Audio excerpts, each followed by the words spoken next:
Happy Monday, everybody. Happy camp day, everybody. Utah football back in action. Media availability happening right now after a morning practice. I got some FOMO, all right? Not going to lie. We're going to have to wait until the class schedules start for these players before stuff gets shifted into the afternoon a little bit, and then maybe we'll have a chance to get up there in person. Woo! Football camp is back. Your Utes on the field here on the Sean O'Connell Show. We're excited about it. We're looking forward to covering it. We're looking forward to giving you all the sound at ESPN700sports.com. And, of course, we are 1 month away from the beginning of the season. It is August 3rd. September 3rd is your opening game against Idaho. Oh, so close. Coverage of fall camp is going to be brought to you by CenXL JBR, Beer Bar, Citron Cooperman, and your Utah Toyota dealers right here on your home of the Utes. And we're happy to have it. Lots to get to today. We'll touch on some basketball with Gordy. Tony Jones is going to join us. Zach Moss to talk about this upcoming season. James Westling from Big 12 Radio as well. So a jam-packed show in what will be a really fun week of shows. This one, again, I'm here until Wednesday, and then I've got PFL fights in Charlotte, at least I think. My fingers are crossed, I hope. And then we got one more in Tampa, and then we're rolling into the football season with very little interruption, which I'm excited about. By the way, on that front, I don't want to, obviously Utah football is the most important thing. I don't know if people saw that announcement last week, the Thursday announcement that the PFL, who obviously I'm the play-by-play guy for, has merged with MVP, which is the name of Jake Paul and Nikisa Badarian's promotional company. They do a bunch of boxing, and they did the big Ronda Rousey, Gina Carano card on Netflix. We have now merged. So I don't know what that means for your boy, but at least for now, exciting prospects and possibilities in the PFL world. I got some questions. We're going to get to more questions through the next 30 days or so with Utah football. Remember last Wednesday when we had 3 calls in the first segment? Let's try to get back on that train. Let's build the same way that Morgan Scalley is building his Utah football team into a level of strength and conditioning that will make them formidable. Let's build ourselves into a call-in show. All right? 877-353-0700. I always love the interaction on the text line, and I would like some more phone calls as well. I like to hear from you, the people. So 877-353-0700. Football season is back, baby, and we're going to ask a bunch of these questions today. My question for you is, pretend you're a coach, pretend you're the head coach. What position battle are you most interested in, most concerned over, most intrigued by? As a fan, more importantly, if you were a member of this team, if you were the coach of this team, what is the question you want answered? Like, hey, who is my starting blank going to be? 877-353-0700. I think we have a decent idea of what the depth chart looks like at a lot of very important positions. At the quarterback position, you are set. You've got a top, I think, 10-ish guy at the quarterback position this year in Devin Dampier. I think when you add Bert Ficklin to that equation, you've got like a top 5 quarterback room. When it comes to production from the quarterback position, whether it's passing, rushing, most importantly, touchdowns, I think that Utah's quarterback room is going to produce top 5 level points numbers in the country this year. And I know that's a lofty expectation, but that's where I'm sitting. So 877-353-0700. Quarterback is not a question, which is so nice. Quarterback number 2, which is something that we've really gone into previous seasons wondering about, is not a question mark, which is, again, it's a luxury. Knock on wood, keep all these guys healthy. They've been lifting hard. They've been doing all the things necessary to lay the groundwork to emerge from camp ready to go to face this schedule in Morgan Scalley's first year. The position battle that intrigues you the most, and I'm not going to let you say, well, I need to know who all starting 5 offensive linemen are. I think we have a pretty decent idea of who, maybe 3 of the 5 or 4 of the 5 are going to be. I think talking with several people, maybe the right tackle position is sort of up in the air. Maybe the left guard position is something that we'll see a little bit of movement on or a little bit of speculation about. The offensive line comes into the year with as many questions as anyone else. But really both lines of scrimmage, you're like, well, hold on. And your starter on the defensive line is less important than the rotation on the defensive line. Whereas with offensive linemen, you really have to have your starting 5 dialed in. Yes, you're going to play 6 or 7, maybe even 8 if we're lucky through the course of the year. But how many of those guys are, 50-plus reps a game type players? And really for me, the biggest question on that is, well, where does Kelvin Obot fit in? The 5-star, all-everything, highest-graded recruit in the history of the program. Does he fit in to a starting lineup beginning of the season? Do we wait until midway through the season? Do you not make a move or inject him until he hits a certain physical size? Because he's probably already there. Are you looking for weight room numbers to support his ability to hold up? Are you worried about if you don't start him, what kind of conversation you have to deal with on a weekly basis? I mean, there's also the salary cap situation when you're talking about some of these guys. I don't think you paid Kelvin Obot whatever you paid Kelvin Obot to come redshirt, if I'm being honest. So that's one of my big questions. If it's not at right tackle, where is it? Is he a guard heading into the year? Kevin McGivern joined us, what is that now, James, about 6 weeks ago, 8 weeks ago, and talked about Kelvin Obot getting a lot of reps at the guard position. Breath for lamenting the injury problems. This guy, before Kelvin Obot was even on anyone's radar, this is a guy that everyone was like, you need to land him. Top-end offensive lineman in his class in the state, and a guy that you had to grab and put on your roster. And unfortunately, he hasn't really been on the field much for you yet because of the injury situation. Cedric Jefferson, you brought him in from Montana State for a reason, not just to add depth, although that does help, but because he could push for that starting right tackle position. Maybe the starting left tackle position. I don't think we should just assume that Zeraway Williams is going to be the starting left tackle automatically because he's the biggest guy that we've heard from the most, and he's got the most reps on the people returning. You're going to have to get to know the names of this offensive line one way or another. Last year, you knew everyone because you were like, well, yeah, these guys are all going to get drafted. This year, you got to get to know these guys because you're going to probably see some combination of 5, 6, 7, 8 of them. And then hopefully you're not talking about the problems. You're not talking about the slow growth. You're not talking about the issues. My first concern, my first position battle I'm watching is right tackle. I think left guard is one that you have to pay attention to. I think really anything there on the offensive line matters, but I want your specific one, your specific offensive line position. And it goes much, much further than that because remember, defensive line also doesn't have a bunch of returning talent.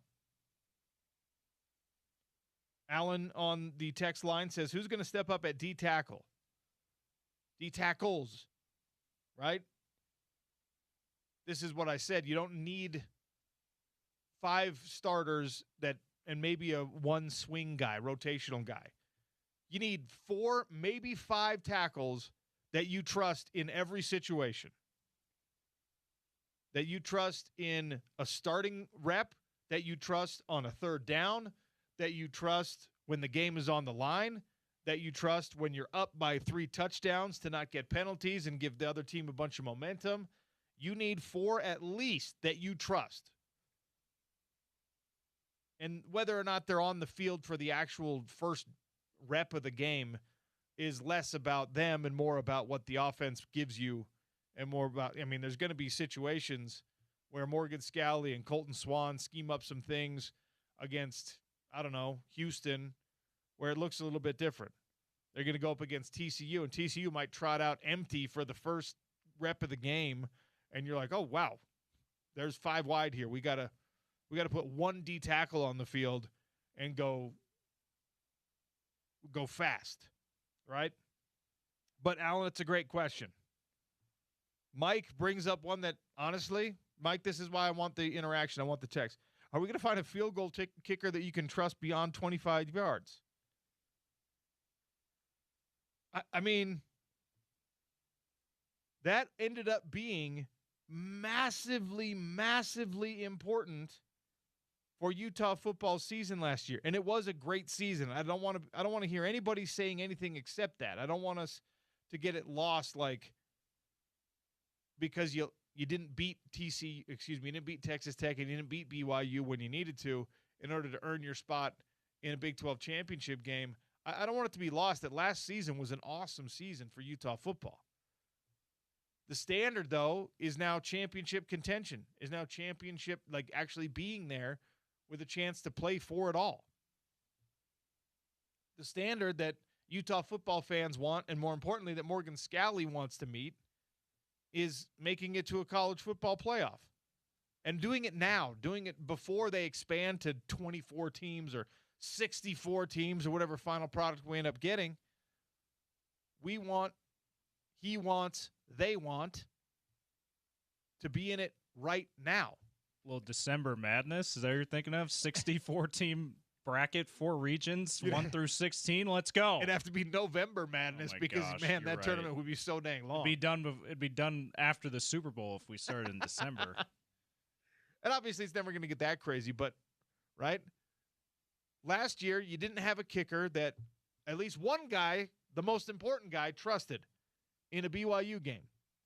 And, by the way, Dylan Curtis was that dude coming out of high school. He showed us he has the leg, OC. It's the accuracy, and to Mike's point, like, that's why his point is valid to say, can we trust someone beyond 25 yards? You can with the length of Dillzilla. Remember the old nickname, Dillzilla. With the length that he has, but he, at least based on last year, couldn't really say that based on accuracy. And I have pretty good hope for maybe that was just freshman year. He's a new to college football, and this year he's gonna live up to the potential, or at least get a lot closer to that immense potential he had coming out of high school. I think that is all freshman stuff, right? True freshmen, when they're playing at any position, and there's outliers, of course, true freshmen playing at any position are really up against it in their own heads, right? And if you're talking about a true freshman playing on a defensive line, if you're talking about a true freshman linebacker, if you're talking about a true freshman that is, you don't see a lot of true freshman offensive linemen, so I won't use that example. True freshman running back, right? That guy, probably the first few times he's out on the field, makes the mistake, doesn't do the right thing, doesn't get the handoff if he's the running back, the quarterback doesn't throw the ball his way, and you don't know if he ran the right route or not, right? True freshman kicker is physically a lot less demanding than the rest of football, but mentally is more demanding than a lot of football positions, because you're the freshman kicker and everybody is holding their breath and watching you do their thing, and there is no hiding from that. There's no hiding from the mistakes. There's no moment on the field or in the film session after where you're just like, please don't see my screw up, please don't see my screw up, please don't see my screw up, and then you breathe the sigh of relief when they don't, right? Because everyone sees your screw up. He's the starting pitcher on the mound. No one's near the starting pitcher in baseball. He's the penalty penalty kick taker, whatever you call it in soccer, that he's the guy at the free throw line in basketball taking clutch free throws. But you're right. There's no more unique position in football probably for that reason. You just can't. He's a tennis player. There's no one else around you. You stick out like a sore thumb, whether you have a lot of success or whether you have a lot of failure or some of both. And Mike, I love you bringing this in on the text line at 877-353-0700 because, you go look at Dylan Curtis's last year, and I think, and the reason I feel confident in saying that was all about being a freshman, his accuracy issues on field goals, because the stuff that he felt was routine, the stuff that wasn't super high pressure for him, the extra points, he was nails. Program record. He kicked 63 extra points. He was awesome on extra points. And that's because those things are just routine. That's just all right, go out there. That most people are getting up out of their seats and going to the bathroom after the touchdown is scored. Nobody sticks around for the extra point. It's all those hold your breath moments when you're 47 yards away and you see the little flags on top of the goalpost standing straight and you're just like, oh my gosh. I think that he'll be better. I don't think he'll be better. I know he'll be better there. He'll be a lot more comfortable there because everybody is going into their second year in the program, going into their second year on the field, even more importantly. There's nothing that can replace experience in any sport, in any spot. But true freshman kicker, that's a big ask. And he still, I'm not letting anyone off the hook. He still should have been more accurate. He should have been better. He's a 5-star out of high school for a reason, right? He's a guy, you paid a lot of money for that guy to come and be your kicker for a reason. I also think that there's a balance to be found with saying, all right, I trust you, not only on the extra points, but I believe you can do this on not the long one in a BYU game. Not 55 yards plus or whatever. But on the chip shot in the BYU game, I don't care that it's a BYU game. I trust you. You can make this from 35 to 40 yards. Absolutely. You're sending a message when you tell your kicker, no, we're going to leave it out there. We're going to leave the offense out there. You're sending a message to your kicker, maybe not the first time, because the first time he's just like, oh, cool, we're being aggressive here. When you don't send him out there the third time, you're sending a message to that kicker, right? And no one is immune to that, especially when that message is coming from the head coach. So great observation, great question from Mike, 877-353-0700. The position battle that you are most dialed in on during fall camp, which began today, which media availability is probably almost wrapping up right about now. They were projected for 10:45. Actually, I take that back. It might just be getting started. If they were projected for 10:45, it's probably gonna get started in 10 minutes. Yeah, if we're being honest, it's that the time that they give us, a little inside baseball, is like they feel like practice is going to end around then. They've been told that practice will end around then. It's usually, give or take 20, 30 minutes later. Sometimes sooner. Derek says the blind side, whichever side that is for Devin. I trust his escapability, but he's got to be able to see it to escape from it. I actually think, Derek, we love your interaction. I actually think that is the thing that's most unique about Dev. Spidey sense, He's got Spidey sense. He doesn't have to see it too, like most quarterbacks do. Spied 4, that's us, baby. We're the one who. He said, I'm going to call it Spidey Sense now, and now he's got a whole brand out of it. It's okay. You don't have to give us anything, Devin. We just want to throw it out there. Give me a T-shirt. Yeah. Whatever. By the way, new Spider-Man movie out in theaters. Any plans to see it? I heard it's really good. Yeah. Don't get to the movies that much, so I don't know when we'll see it, but eventually I'll see it. I will say this, OC. Finally got to see The Odyssey yesterday. And? Incredible. Okay. I heard mixed results. Mixed reviews. I don't understand the bad reviews after seeing it. It's an incredible movie. 877-353-0700, the Utah football camp position battle that you are most interested in. One that people are not bringing up, and I think it's because we have grown accustomed to just, at least quality at that position. But what about the safety spot? Okay, I know everyone's like, yeah, Rabbit Evans is back and he's healthy. Okay, all right. Well, and Nate Ritchie's a senior this year. Okay, all right. He's been reliable. Okay, Not spectacular, but reliable. Yeah. Yeah, great. So you're just going to tell me that Jackson Benny is a nickel all the time? Because Sharif Shaw doesn't tell us that.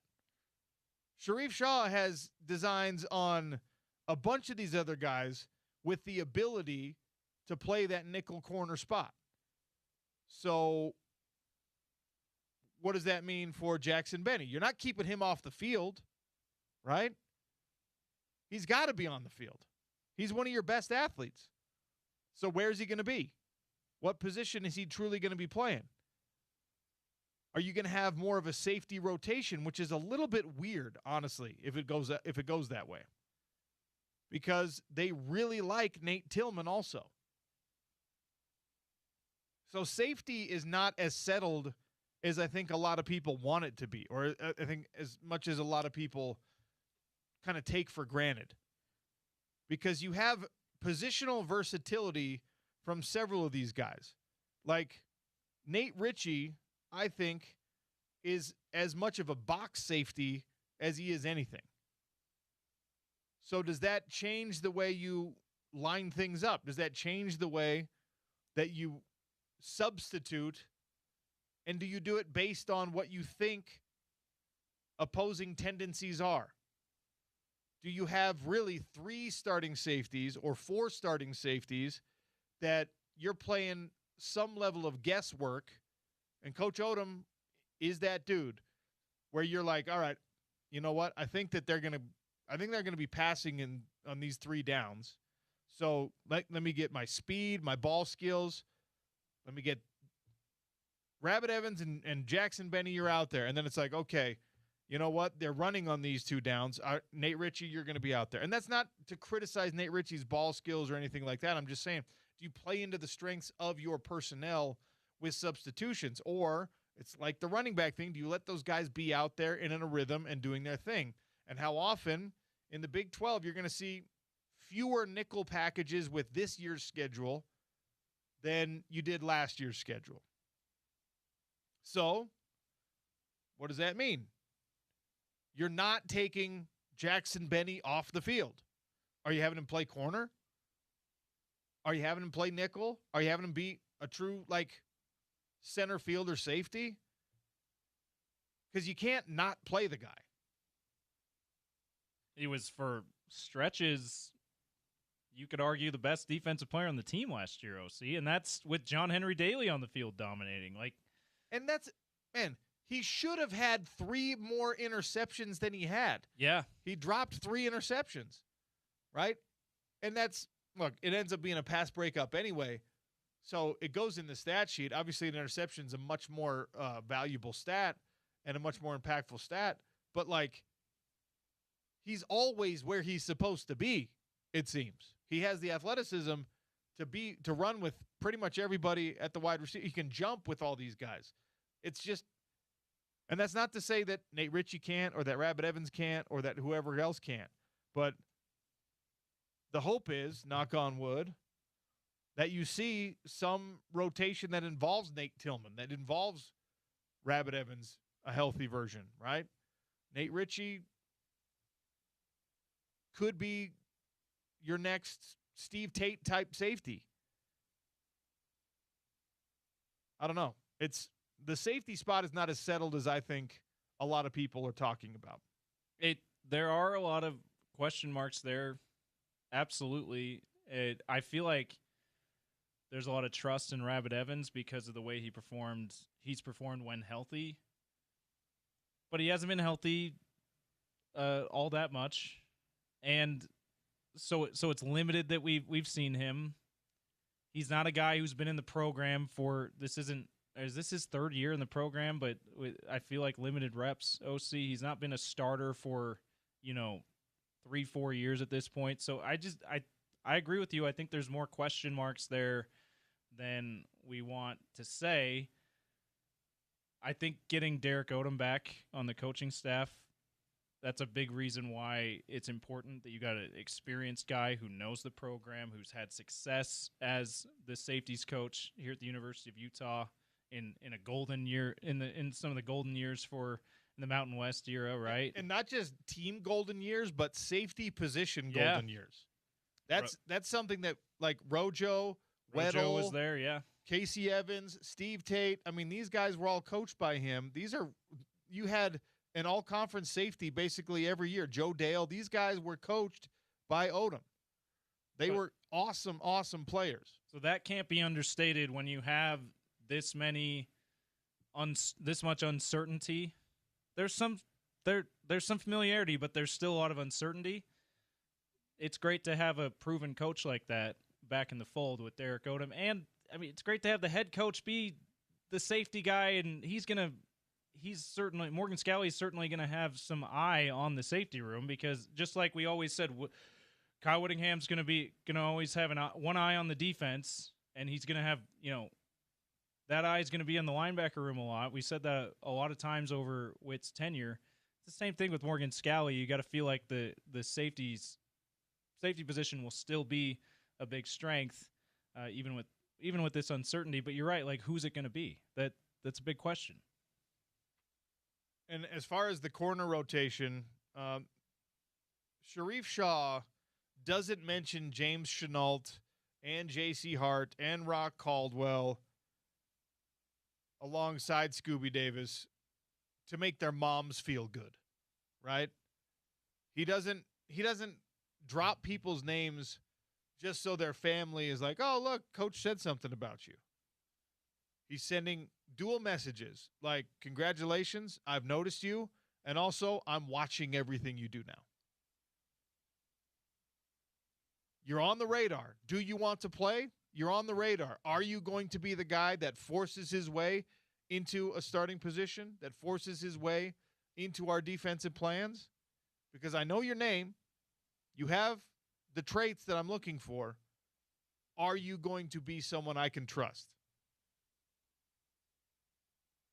I mean, they like a lot of the bodies there, but again, who is going to step up and be someone that you play every game? And all of this will be my last point before we take our break. All of this, when you're talking about position battles, was political to some degree before NIL. Coaches always wanted their scholarship guys, their highest rated recruits, to kind of like come through and prove, hey, I know what I'm doing. I know what I'm talking about. I know who I got.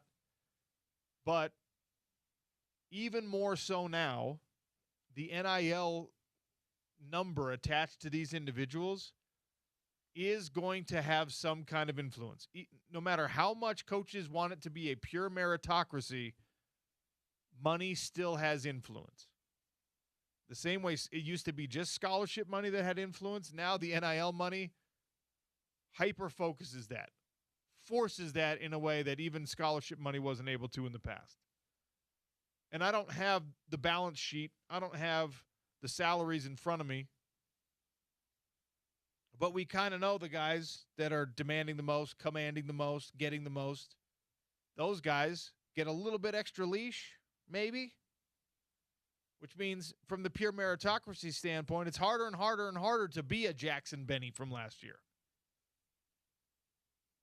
You should be more and more and more impressed with those guys who insert themselves into a conversation that the books, the bean counters, don't want that person to be in that conversation. They want it to be chalk. This is our highest paid guy. He's our best guy. This is our second highest paid guy. He's our second best guy. Position battles that have you intrigued. 877-353-0700. Football camp is back. The Utes practicing this morning. Idaho in 1 month. Gordy Chiesa is going to join us next, talk a little NBA. We've got a junk mail update to get to you before the end of the hour. We've got James Westling from Big 12 Radio coming on in 30 minutes. We're rolling on the Sean O'Connell Show. It's ESPN 700 and 92.1 FM.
Our conversation with our resident NBA guru, Gordy Chiesa, is brought to you by our friends at Aladdin Industries, your Utah Velux dealer. If you're looking for a skylight, now's the time.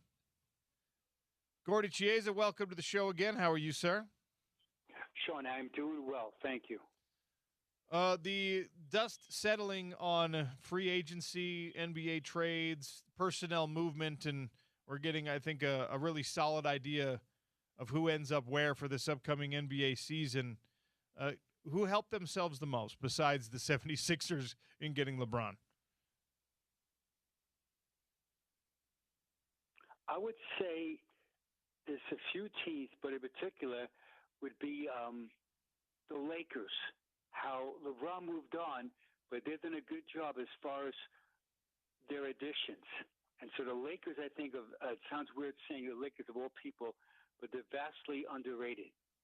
So meaning that the Lakers, who they added in the offseason, first they added former Jazzman Colin Sexton, who helped them tremendously. He added Jaden Harden, who's a scorer. He added Matisse Thybulle.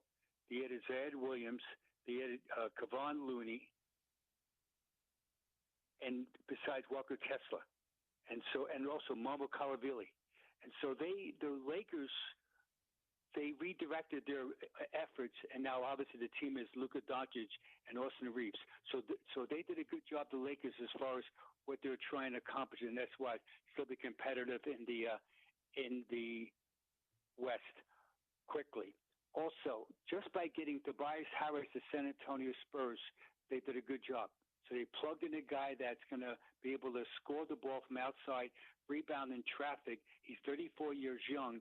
He's been in the playoffs many times already. He'll give another guy to go against the Thunder front line, and also if they get that far again, go against Eastern Conference heavyweights. Around the West, we were watching the Warriors closely because there was some idea that maybe LeBron James would have chosen Golden State, and ultimately he doesn't. Golden State extended Draymond Green, and so they're keeping the old crew together to some extent, even if it's with bubblegum and Band-Aids. But Draymond Green back for 1 year, 27.7. Is that the right move for Golden State? Is that a reasonable salary for Draymond Green? It's the right move, not a good salary. 27.7 is that he's declining his skills, and that's a concern.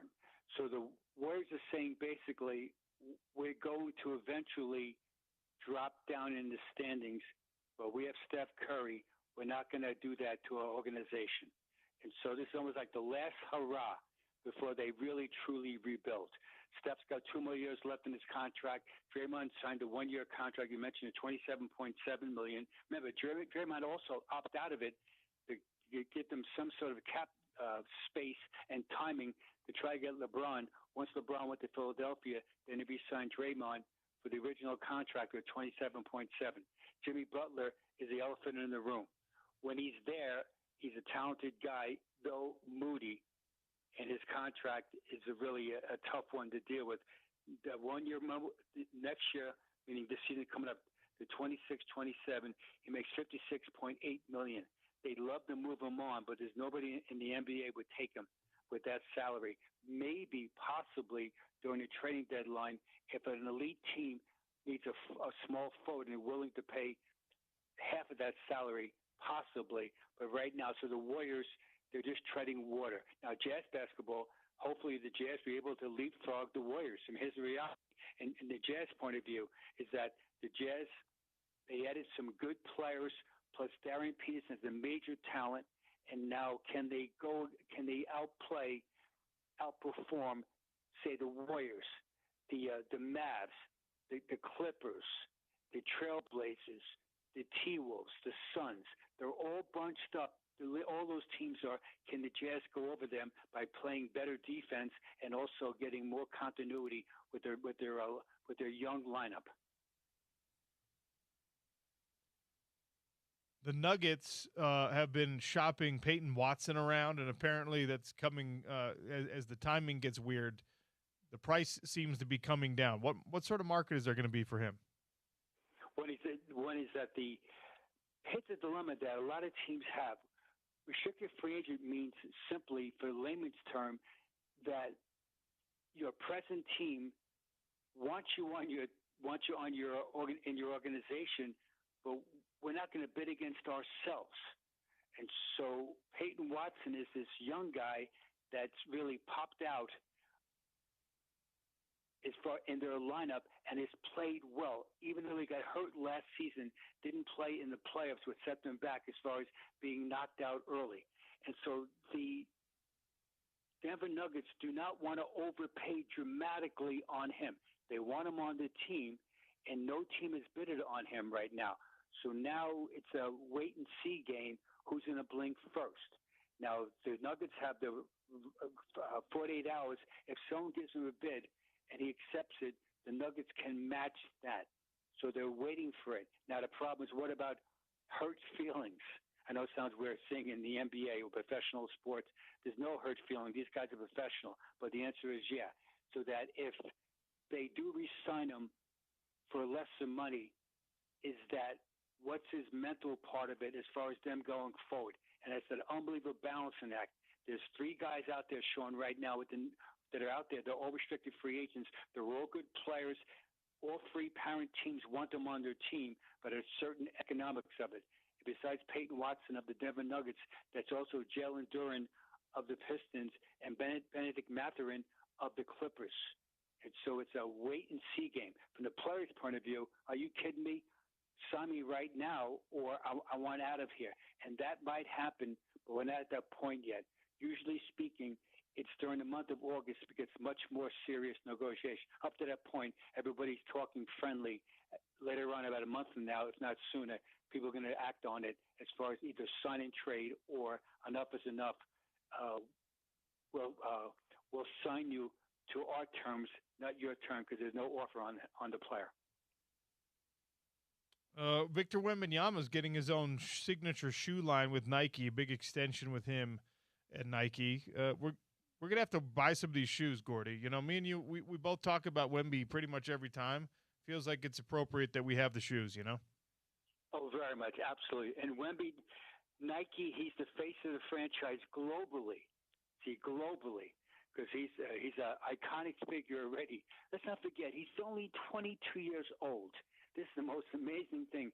He'll turn 23 on next January 4th of 2027. And that's how young this guy is. And so Nike knows that.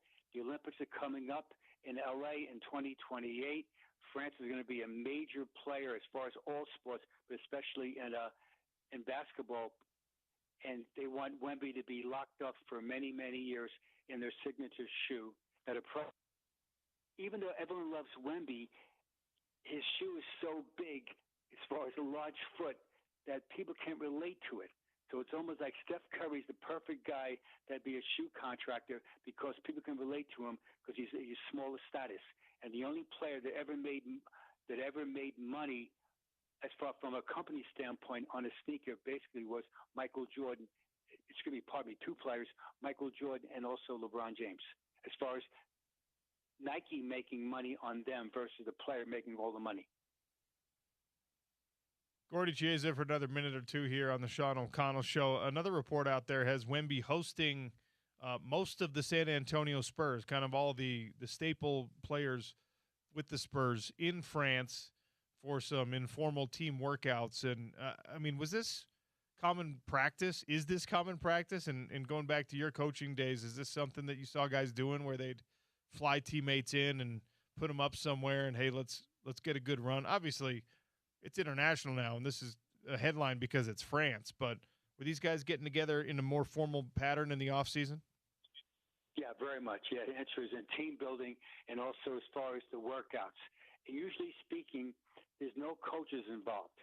There might be only, say, one, we'll say, trainer as far as athletic trainer in case of injury. So it's organized, unorganized as far as run by either Wemby or, quote, the captains. Next part of it is that the players make so much money, say Wemby-type people, they can fly their teammates in as far as on their course because they're making so much money. Usually speaking, when you stay in the States domestically, there's always workouts in California, usually this month, early September, before they go to training camp, and they try to reinforce the team values of what it's going to take for the season to be successful, and also the mental focus of it as far as the quote, the grind. So it does happen usually in California. Now it's more globally for the players. It's like some of the players now went to Slovenia also with Luka Doncic. And so that's how we've emerged as far as truly a global sport. Last point about that, most times when you're a single guy, you're not married, and you don't have any young children, because most with the players that are, we'll say, just for lack of a better word, early 30s, 30-something years old, most of those people might have children that are entering school, usually, most times in most states, sometime in August. So they're not going overseas because they know that when practice starts, is that it's going to be practice starts in the NBA, Sean, on Tuesday, September 29th. And so they know that. So they're going to spend as much time as they can with their young families versus going to go work out in a foreign country. Gordy, how does marriage change NBA players, if it does? Donovan Mitchell. Way. No, the answer is, Sean, absolutely. Okay, it changed you. Look at you're the classic example. It changed you. It changed James Peterson, a trusted ally. Look at you guys. Yeah, With that said, though, it does. Donovan Mitchell got married. Speaking again, I know there's always an outlier. I get it, but most times when you get married, I'm not being naive, Sean, is that you have a different, slightly lifestyle. You probably are home more, which is good, and you probably, generally speaking, because of your partnership with he or she, whoever it is that you look at you view the world differently, and that you have somebody right next to you through all your ups and downs of being an NBA or NFL player, because we know it's not a perfect thing where there's so many good moments and not so good moments that your partner or your significant other is going to help you get through those moments mentally and physically. So I'm all for it. How much of Donovan Mitchell's now wife's music have you listened to? Coco Jones, R&B Grammy Award winner and the Grammy Award nominee multiple times over. I haven't listened to a lot of Coco Jones, I don't think. No, I have not, but I'm familiar with it, though. All kidding aside, I really am. So I know she is, but I have not listened to her recently. But for Donovan, again, he's 30 years old, Donovan Mitchell, and so it's good for him. He'll probably, as good as he is right now, he'll play better. Now, the problem with a marriage of that magnitude is that both people, usually on both different coasts, one's going to be in the East Coast, one's going to be, generally speaking, on the West Coast, probably in Hollywood. Now, speaking of Donovan Mitchell, for the listeners, he got married this past weekend in Greenwich, Connecticut, and all his teammates were there as far as the Cavaliers, but also Sean was there. I know, Sean, you love this stuff. Bam Adebayo was there of the Heat, Jalen Brunson and Josh Hart of the hated New York Knickerbockers, meaning the Cavs rival, and Jaylen Brown, now the 76ers. They were all there celebrating Donovan's new marriage. So, Sean, the plot thickens. Gordy, what's your list today? My list today, Sean, is absolutely a short list. There's only 8 people on this list, and this is so unbelievable as far as it's almost impossible to do. Here we go. Players who have won an Olympic gold medal, an NBA title, and an NCAA championship. So the trifecta. Only 8 people have done it all time. Number 8, Clyde Lovellette. Helsinki Olympics in 1952, Boston Celtics 2 championships, and 1 NCAA championship at Kansas University. Number 7, Quinn Buckner. Olympics Montreal 1976 gold, Boston Celtics 84, Indiana University 1976 NCAA championships. Number 6, Jerry Lucas. Rome, Italy, 1960. New York Knicks, 1973. Ohio State, 1960. K.C. Jones, Melbourne Olympics, 1956. Boston Celtics, 8 titles. University of San Francisco, 2 NCAA championships, 1955 and 56. Number four, his trusted teammate of all time, Bill Russell. Melbourne Olympics, gold medal, 56. Boston Celtics, 11 times in 13 years. University of San Francisco, 2 NCAA titles, 55, 56. 3, Anthony Davis, 2012, London Olympics. LA Lakers, 1 championship. Kentucky, 1 championship, 2012. Number 2, Magic Johnson, 1992, Barcelona, Spain, Olympics. LA Lakers, 5 championships. Michigan State, 1979, NCAA title. Number 1, Michael Jordan, 2 gold medals, 84 in LA, 92 in Barcelona, 6 championships with the Celtics, and 1 with North Carolina Tar Heels in 1982. That's it. 8 players.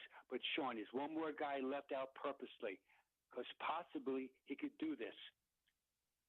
Jalen Brunson, NBA title, Knicks, 2026. Villanova title, 2016. And maybe Olympic gold, Sean, possibly in 2028. If 1, they win it, and 2, he gets selected to be a member.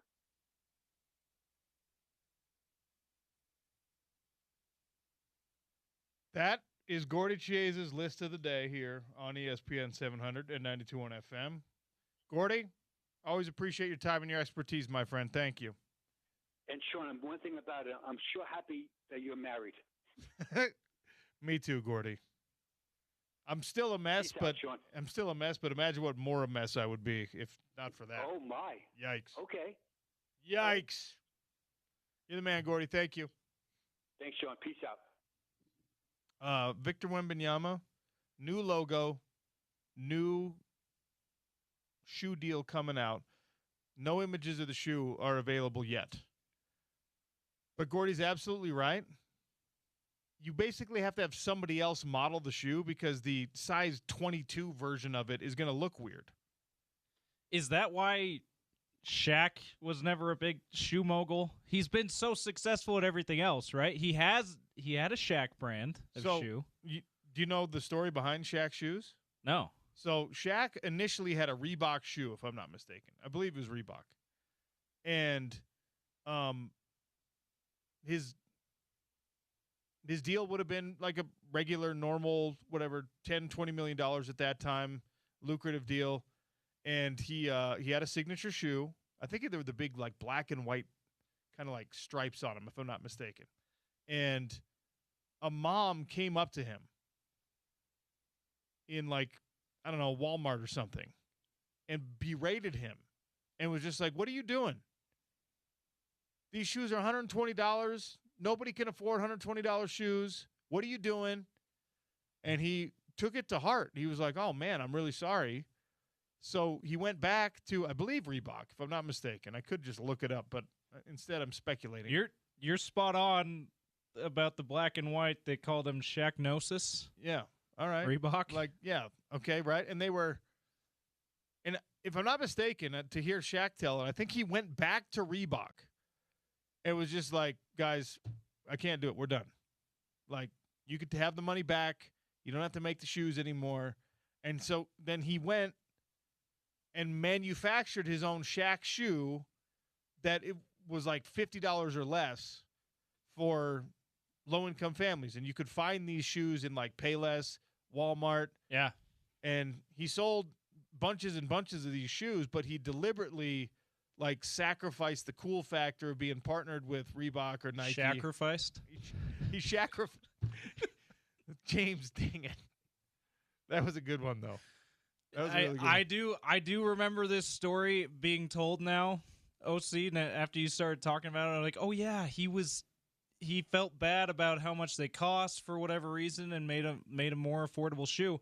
I had a pair of Shaq shoes from from Walmart at one time with the power dunk, looking like he's going to tear off the backboard. That's exactly. It was like dunk logo. Instead of the Jumpman silhouette, it was like the Shaq ripping down a backboard type silhouette. Yeah, and yeah, that was That was why he did it. Do you remember Stephon Marbury did the same kind of thing with the Starberry? I had a pair of Starberries. Dude, I had all the Starberries because they were $15. Yeah, I had the red, white, and blue Whatever- Starberries, whatever and that- I ended up not.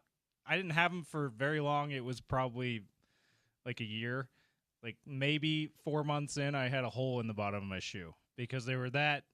They were not only that affordable, they were also apparently that cheaply made. Shout out to the Starberry shoes. Did you hear when someone made fun of him for his $20 shoes or whatever?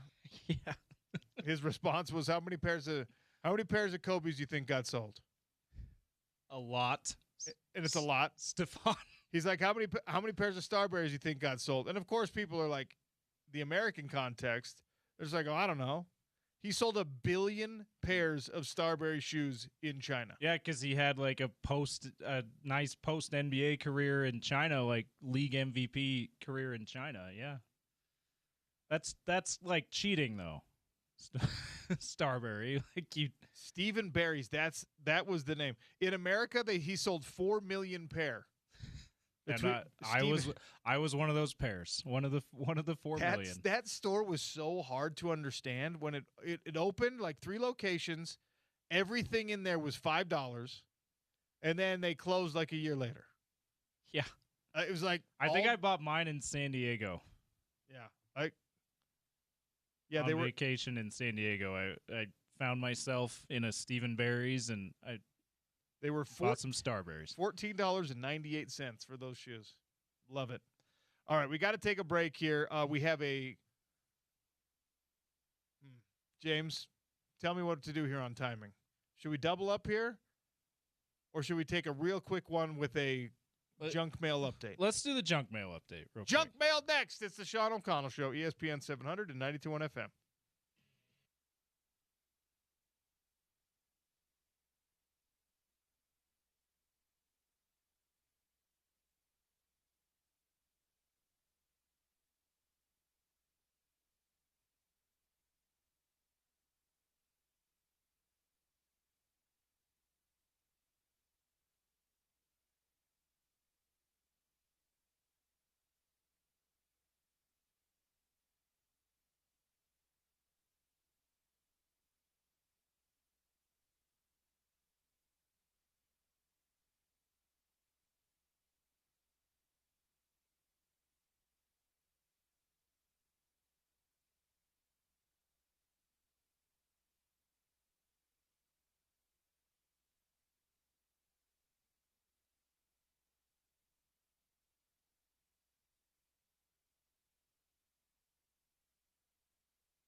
All right, we'll talk a little Big 12 football to start hour number 2 with James Westling from Big 12 Radio. That's coming.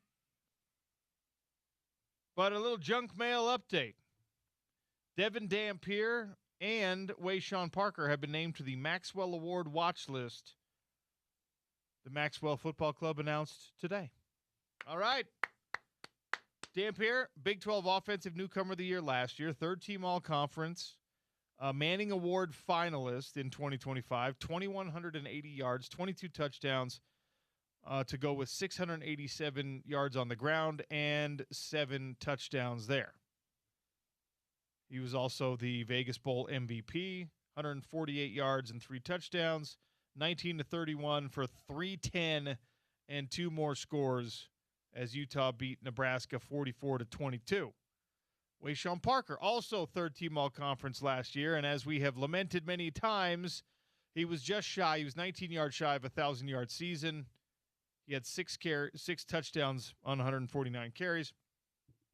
He averaged 6 yards a carry, so 3 more carries, and he would have been a 1,000-yard rusher. So Maxwell Award will be announced November 10th. Finalists will be unveiled semifinalists will be November 10th. Finalists will be November 24th, and the winner will be announced on December 10th. So good to see a couple of Utes on the Maxwell Award watch list. We do love a good watch list season where, especially the Remington Award for centers, literally any returning center in the country is put on their watch list. I can't remember if it was last year or the year before that, but there were 70 centers that were put on the preseason watch list. 70. That's more than there are Power 4 schools. Oh, hold on. Are you saying that only Power 4 players deserve to be on watch lists, OC? Jeez. I was just saying that it means they're really going down the rabbit hole, and they're just like, yes. Okay. The Wyoming center deserves to be on he might actually win this award. He's going to be on the watch list. I'm sorry, Sean O'Connell hates the Utah State Aggies fans. I'm very sorry. Aggies, by the way, begin fall camp on Wednesday. Shout out. They've got Camp Bronco. They've got a healthy team this year. They were really, really worn down by some late season injuries last year. I should say late season injuries 2 years ago. So when they started camp, they were already kind of like the walking wounded a little bit. They had some spring ball injuries. They had some late season injuries. This year, the team's healthier. So knock on wood. It is a tough league, the new Pac-12, the reconstituted Pac-12. Oregon State, Washington State, Boise State, Fresno State, all the states. All the states. Mississippi State soon to join them, no doubt. North Dakota State. Tarleton State. So, yeah, shout out to the Aggies out there. McKay Hillstead being disrespected. Remember The Athletic did their list of all 138 or whatever it was starting quarterbacks in Division I football, and they had him at like 125? Yeah. Obviously, turnover at the offensive coordinator position. We know about that because it was Kevin McGivern. But experienced quarterback. I feel pretty good about the Aggies. Fall camp starting Wednesday. The Aggies start their season with Idaho State. That'll be September 5th. Then Washington, then Utah, then Troy. You get Troy at home. Man, their first conference game is a trip to Boise State. And then they got Washington State. And then it's Texas State. So if they can get to the end of October sitting around 500, Utah State's going to be in really good shape. They've got Utah, Boise State, and Washington State all in the first half to go with Washington. That's tough. Yeah, that is tough. An aside here, should the new Pac-12's new motto, instead of Conference of Champions, should it just be Go State? You know what they should call themselves? The State 12 Conference. The State 12. The 12 State Conference. How many states are actually in it? Let's find that out. All right, Sean O'Connell Show continues. James Westling from Big 12 Radio is going to join us next. ESPN 700, 92.1 FM.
Help Utah kids start school with confidence. More than 200 families at the Road Home need your help with back-to-school clothes, shoes, backpacks, supplies, much more. We invite you to go to be a child's advocate at ESPN700sports.com or go to appletreeforkids.com. Find more information and donate now. Help the kids get back to school in style for those families at the Road Home. All right, Utah football back in camp today. They're a couple days before a lot of teams because, of course, they open their season on a Thursday night. Where are they going to fit in to the Big 12 Conference? Will the schedule be as friendly as we think it is? James Westling of Big 12 Radio, kind enough to join us to talk about that and much more. James, welcome to the show. How are you? Guys, I'm fantastic. Thank you so much for allowing me to be a part of what you guys do on a daily basis. Super pumped for the season. We are officially in the month of August, and week 0 is here in about 26 days. So I am fired up for some college football. I'm so over talking about bills and court cases. I'm ready for these teams to finally take the field. We've learned this in the last several years, like going all the way back to really kind of the COVID mess when you're speculating, you're wondering, you're talking about all these weird motions and courts and contact tracing and all that stuff back in those days at least. And then football shows up and you're like, this is why we love it. This is the reason that we got into this in the first place. And I'm eager for the same thing, James, because right now the offseason, there is no offseason really in college sports anymore, but the offseason is dominated by those things you're talking about, by the changes that are happening or the changes that are being prevented from happening, or the NIL stuff, or, hey, is this guy have another year of eligibility?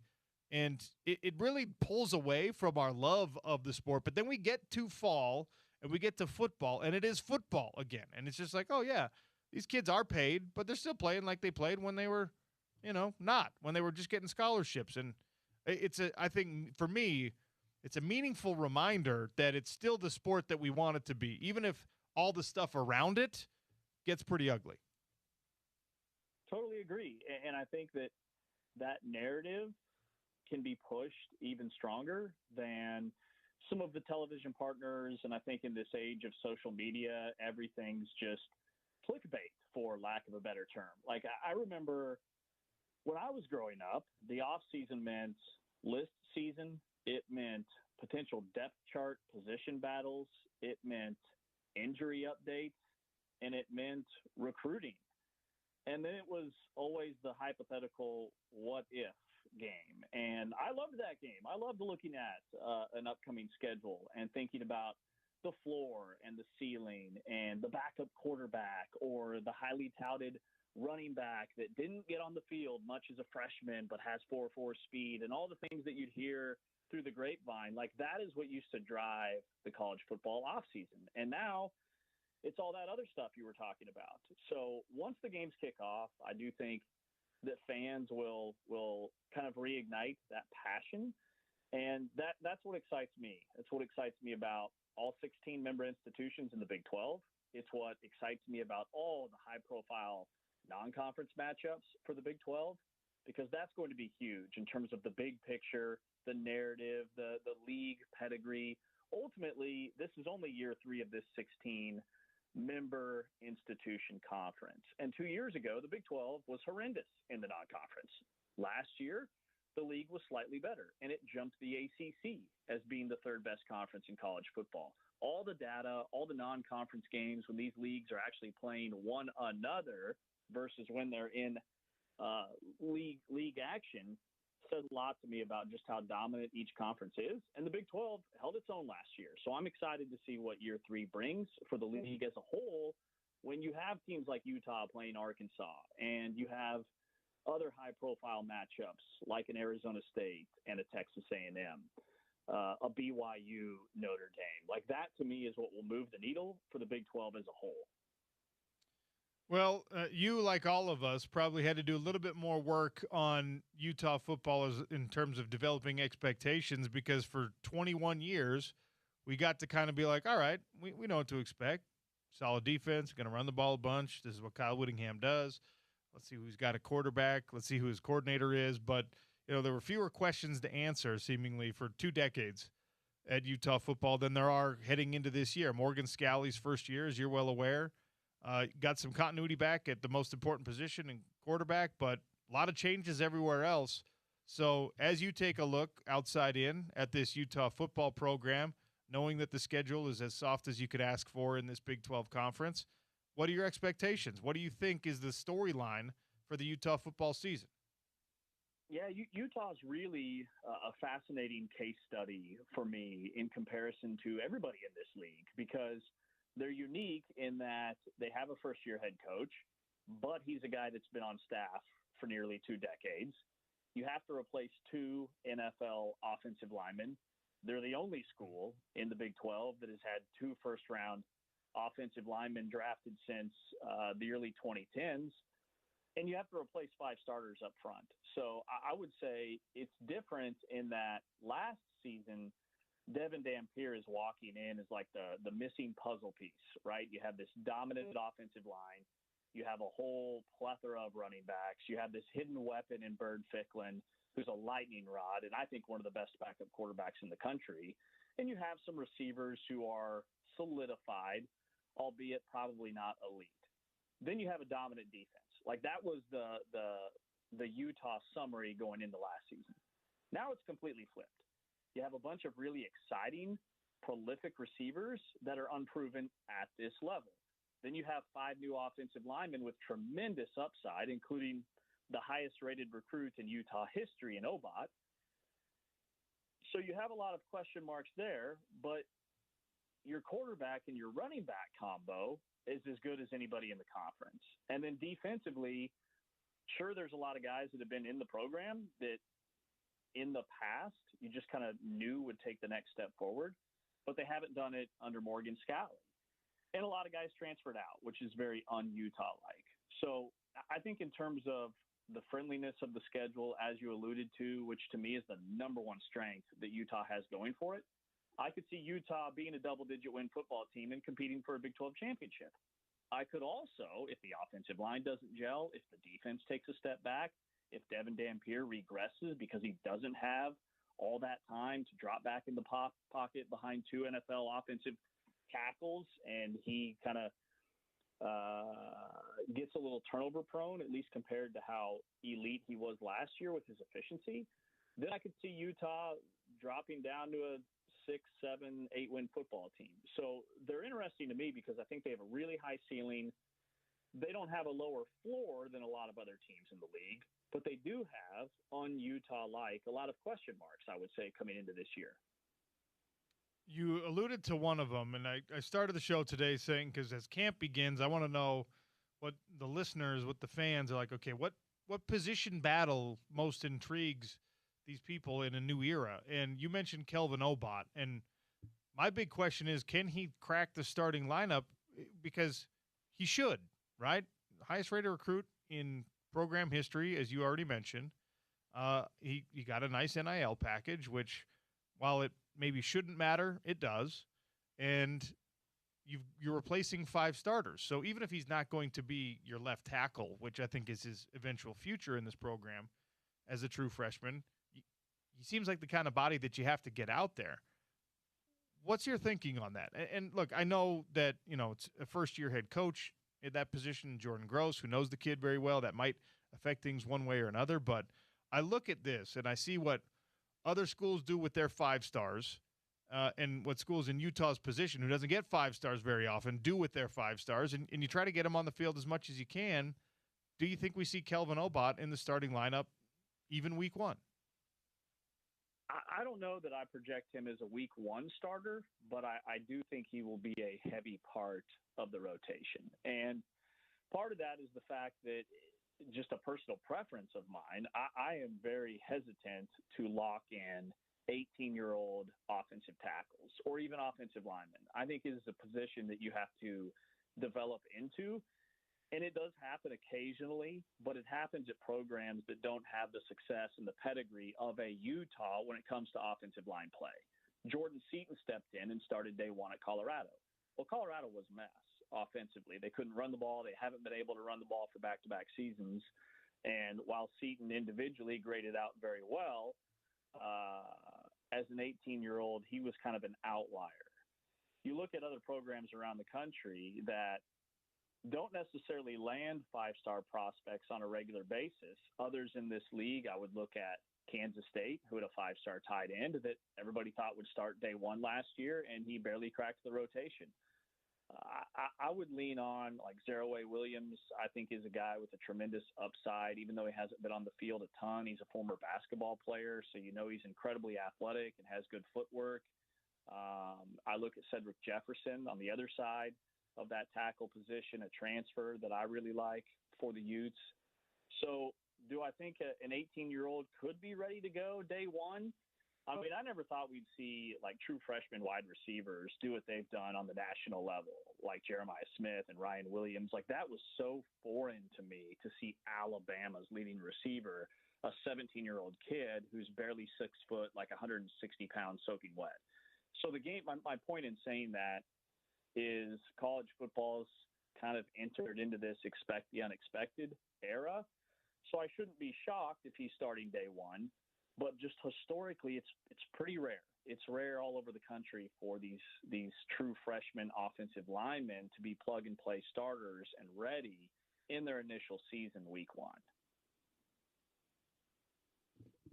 The Utah listener is probably not going to like this next part, even though we're the home of the Utes, because I think BYU is in a really, really interesting position this year. They also have a friendly schedule. They bring back a lot more of their production than Utah does from last year. They lost their defensive coordinator, who was massively important to that team, but they replace him with a guy who's been in the fold for a long time in Provo.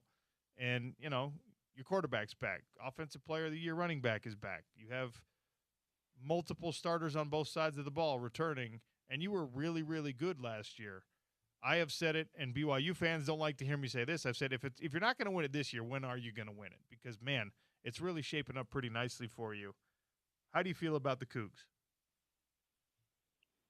So I like BYU a lot. When we did our preseason Big 12 radio consensus poll, I did not have BYU as the preseason favorite in the league. I still think that title belongs to Texas Tech. My co-host disagreed, and I felt like put together a strong case for BYU. But I do have some concerns. I don't think that they're bulletproof by any means. They've got a really sneaky game October 3rd at TCU. They have to play Notre Dame. We know how good Notre Dame is going to be. And then they play Utah on the road in Salt Lake City. Like, there hasn't been a team win 4 in a row in this series since, the early to mid-'80s? And that is a total coin flip game for me, just like it's been the last 2 or 3 years. So BYU, I think, has the more difficult schedule if I'm even comparing just BYU head-to-head with Utah. And then I'm concerned about the long-term durability of L.J. Martin. L.J. Martin, remember, he got knocked out last year in the Iowa State game. He wasn't the same after that. He had off-season shoulder surgery. Like, that is an injury that it just takes one pop on that shoulder, and it can be a major setback. And then who are going to be the playmakers at wide receiver? JoJo Phillips, I know they're really high on. Kalani Sitake told us at Media Days that he's not concerned at all about the wide receiver position. But again, they have a unique dynamic this year because last year it was those receivers in that ground game that was kind of helping Bear Bachmeier along. This year, it's the total inverse. This year, it's going to be Bear Bachmeier, who's now the seasoned veteran, even though he's only in year 2, trying to bring along those wide receivers to get on his level. I think defensively, they're going to be rock solid. But offensively, I do still think that for them to take the next step, they need more explosive plays. Bear Bachmeier's passing numbers, like all of his metrics on throws beyond 10 or 15 yards, were very mediocre at best. So he needs to improve in that aspect of his game. So there are question marks for them as well that I do think are maybe being a little bit overlooked at this stage heading into the season. There's BYU, Texas Tech, I think, is, like you said, the kind of consensus for most people as the preseason favorite. Some folks have Utah on that same tier. A lot have Utah maybe one tier below. And if it's for the purpose of this conversation, if it's those top three definitively around the top of the power poll, who else deserves to be mentioned? Who else deserves to be in this conversation? Because I don't think there's a big fall off really to even the middle of the league, but is it Arizona that can actually threaten? TCU can hang around. Is it Houston, like a lot of people think it might be? Who is the other team or teams that belong in the conversation for potential conference title challengers? Yeah, I think after Texas Tech, it's more open than people anticipate, or when they're putting their preseason list together. From everything I've seen, I think there's a wide range of teams that could compete for a top 3 finish or even a top 2 finish. The more I dive into TCU, the more I really like what TCU has done, bringing in a new offensive coordinator that Sonny Dykes is, running around telling people the offense won't look that much different. It will look very different. They are very much going to lean on their ground game. And Jaden Craig is a guy that just, I think, fits that system really well, which is why he ultimately landed at TCU. He had a lot of very, very lucrative offers from power conference schools, and it was ultimately the system that sold him on TCU. And then outside of them, I do like Houston. With Houston, they have some really tough games right out of the gate. They play Texas Tech, early September. They've got one other tough game that eludes me at the moment before they even get into the month of October. And then the thing with Houston, their schedule, like from Halloween on, they have some gnarly road games in some really cold weather climates that I think could potentially trip them up, that they didn't have a season ago. The confines were much more friendly last year for Houston late in the year. And then the other team I'd throw into the mix, Arizona, yes. Arizona State, I think, deserves a mention, but also Kansas State. Kansas State and Utah, to me, have the easiest schedules of the contenders that we're talking about. I'm a big fan of what Colin Klein brings to the table and how he plans to unlock Avery Johnson. K-State had 5 of their 6 losses. They had a lead in the fourth quarter and really, in most of those, gave away. So I think we would look at K-State in a much different light if they'd even won half of those games and been a 9-3 football team coming into this year versus 6-6. So I would throw them into the conversation as a sleeper team, but I do think it's wide open after what I think Texas Tech is going to be at the top. How are we going to be talking about Colorado midway through this season, end of this season? Deion Sanders is this cult of personality and got a lot of eyeballs on things when he had his own son and when he had a Heisman Trophy winner. And I don't like that roster necessarily, but he's still saying some of the right things. How do you think we end up talking about Colorado? If Colorado plays in a bowl game, it's a huge success for what they're up against. They're the only team in the Big 12 that plays 2 power conference opponents on the road in the non-conference. 3 of their first 4 games right out of the gate are on the road this season, at Georgia Tech, then they get Weber State, and then they're at Northwestern and at Baylor. Oh, and then after that, they come home for Texas Tech and Utah. It is a brutal schedule for Colorado. And Deion's kind of going through an entire reset. He's got Julian Lewis at quarterback, so they won't have 4 or 5 different quarterbacks this season. He's going to be their guy. But he's putting a much stronger emphasis on high school recruiting. He's putting a much stronger emphasis on character guys when it comes to transfers. He's no longer chasing the former 4-star and 5-star transfers. He's going after the guys that were more productive at lower level schools, like Danny Scudero, who led the nation in receiving last year, but he did it at San Jose State. And he's only about 5'8" tall. So it to me, that's going to take some time in Boulder. I don't know that year one they're a 7 or an 8 win football team, but I think with the way last year finished, even sniffing a bowl game and competing late in the season against the Arizona States and the Houstons, 2 of their November opponents, would be a step in the right direction for what is almost in a lot of ways a complete reset in Boulder. Is the Big 12 a one-bid league in the upcoming college football playoff? Depends how that BYU Notre Dame game goes. If BYU can upset Notre Dame, if BYU can hang with Notre Dame, like all eyes are going to be on that contest. And the College Football Playoff Committee and the television partners, ESPN included, at the top of that list. What I have seen the last 2 years has been so much, for lack of a better term, propaganda and narrative surrounding these teams that get selected. I think that is a monster game for the league to show that it belongs on that stage against that level of competition. So it's huge. And I'm not saying that's even the game that swings BYU one way or the other necessarily, but these non-conference high-profile matchups do make a difference. And so if that game goes in favor of that particular Big 12 school, I think it helps everybody in this conference. But to get 2 teams in, if there's a 10-2 team with a loss in the Big 12 championship game, they won't be in the college football playoff because that's what we had last year. And until I see something different, I lean towards no. But if Texas Tech's undefeated, or if there's 2 teams that in the regular season at 11-1, then potentially we could see 2 bids. 11 would be the number for me. A 10-2 team or an 11-2 team that has 2 losses to the same opponent like BYU did last year. I don't think the Big 12 gets 2 in. Speaking of Texas Tech, you think Will Hammond's going to be ready to go week 1 like Coach keeps alluding to? Yes, full stop. There's no doubt in my mind. We talked to Will Hammond one-on-one week before last. He was very direct in saying that he will be the week 1 starter. Joey McGuire has said he will be the week 1 starter.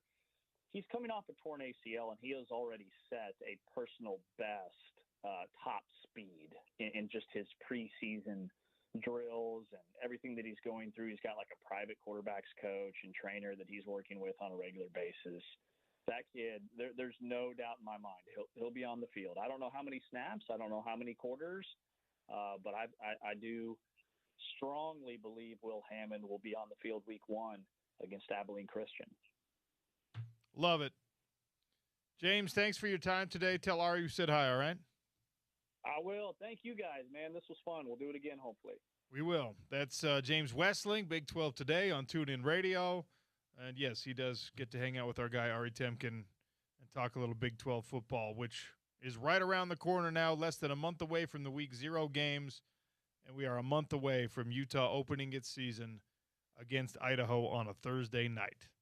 Daily Dump is coming next. One of the all-time great rivalries in college football that had gone away is coming back, but maybe not till 2030. Still, we're going to talk about it and much more in the Daily Dump, brought to you by Valley Plumbing. Sean O'Connell Show on ESPN 700 and 92.1 FM.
You've seen the vans, you've seen the trucks driving around, yellow van, little red stripe on the bottom, the phone number down the side. You already have that in your phone, 801-341-4222.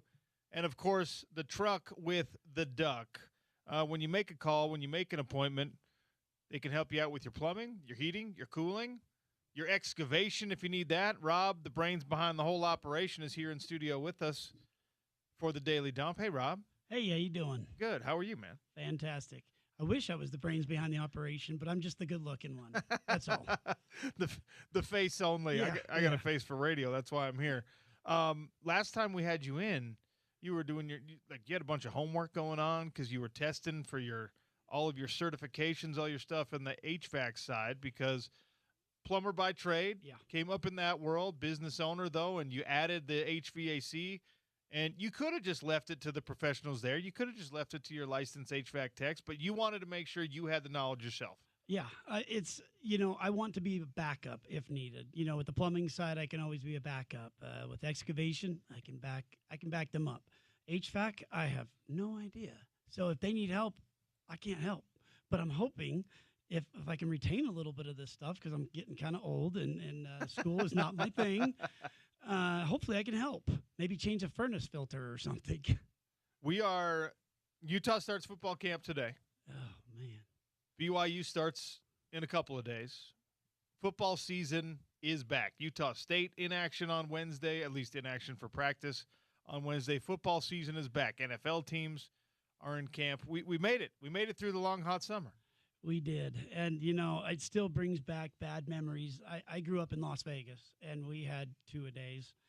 That was hot. That was really hot. I can't even imagine. And that's in the days before indoor practice facilities and all that kind of stuff. We all drank from the same pipe that just sprayed up in the air. It was before cooties and all that stuff. Yeah. Oh, man, I can't imagine. I'm glad that's over. 2-a-days aren't even allowed anymore. Oh, really? You can't even do it anymore.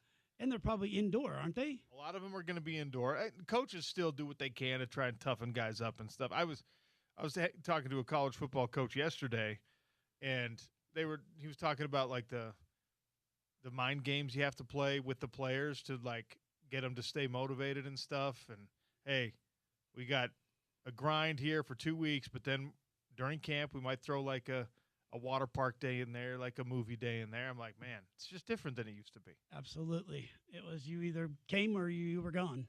That's just simple. Yes. Back in those days. Let's talk about Valley Plumbing, Heating, and Cooling, though. The plumbing stuff, I imagine, is pretty consistent. Yeah. The excavation, I've seen the truck with the duck. I've seen the little skid steers and the backhoes and all that stuff in my own neighborhood, so I know that this is a big part of the business now. Yeah. Yeah, and both of those are pretty consistent. We have little ups and downs with excavation. If we had a really bad winter, when things thaw out, finally you get some water lines breaking. Of course, we didn't really have a winter this year, so it's been just consistent. But HVAC is obviously the one that's just huge. Certain times of the year when we all have our doors and windows open, we are just dead, have nothing to do. But this time of year where it's consistently, around 100 or more, it is just we can't keep up. Well, we've had record-breaking temperatures. I mean, since the last time you came in, literally the hottest day on record in Salt Lake City hit 109 degrees here. Yeah, and not to mention they had records of the hottest low. Yeah, the highest highs, the highest lows.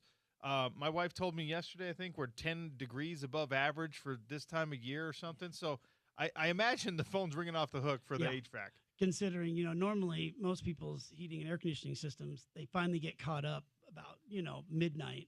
But now, is it ever getting caught up? Sure. Or is it just constantly running, so you're putting all that extra stress on that thing. Well, look, even here in the studio, it's no coincidence, ladies and gentlemen, that when we brought on Valley Plumbing, suddenly the air conditioner in this building works. Rob and company, it's good karma or it's whatever. Yes, absolutely. Just magic. 801-341-4222.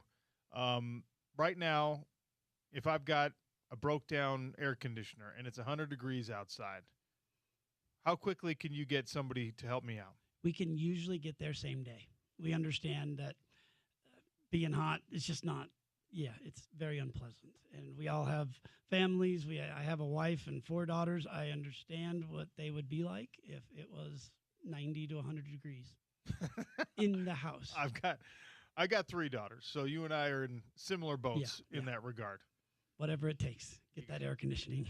And that's one of the beauties of Valley Plumbing, Heating, and HVAC is like the business is growing, but you still run it. It's a family business still. It is. You know that this is like there's a people element to this.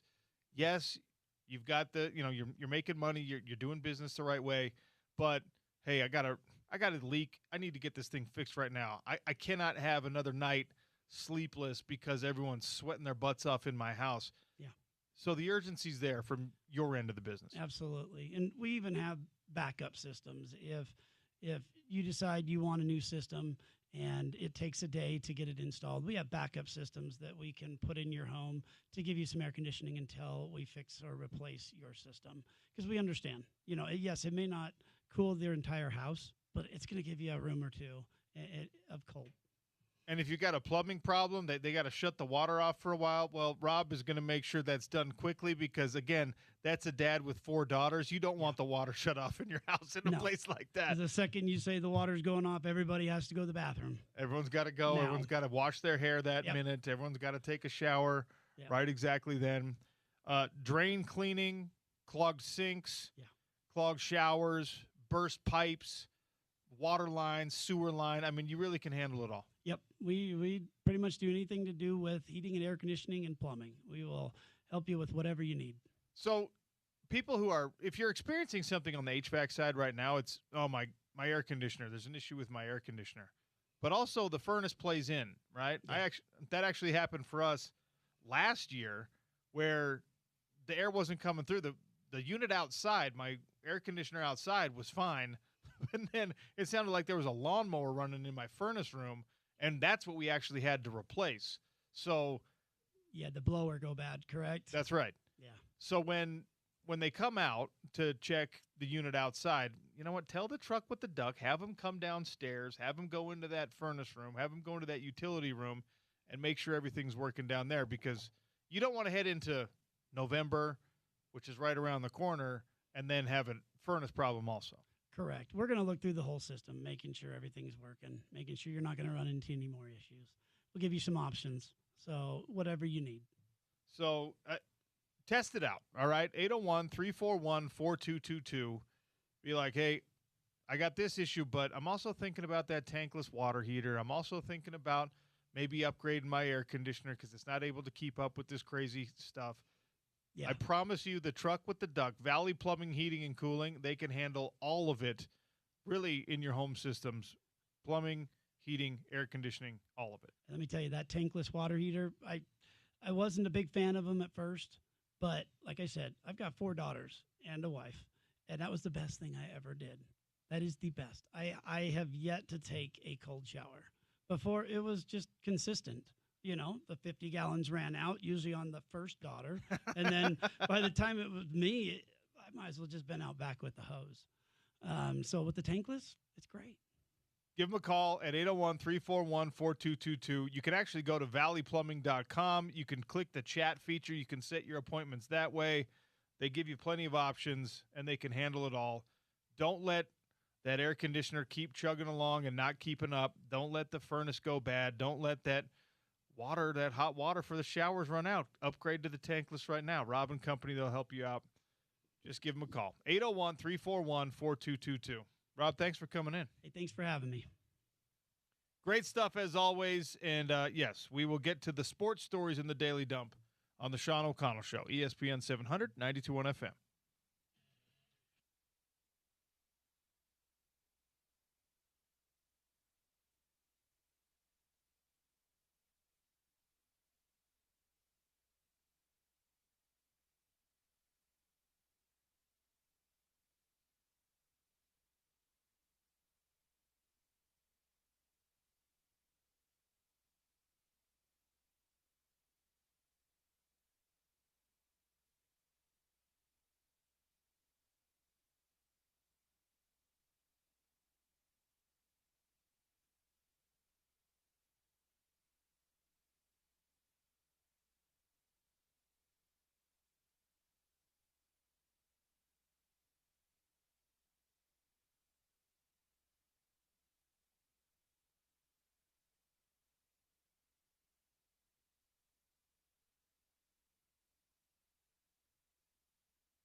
All right, maybe my biggest complaint with the changes in college football, with realignment, with scheduling changes, conferences growing and saying, no, you got to play 9, and people saying, oh, well, I got to protect my record, though.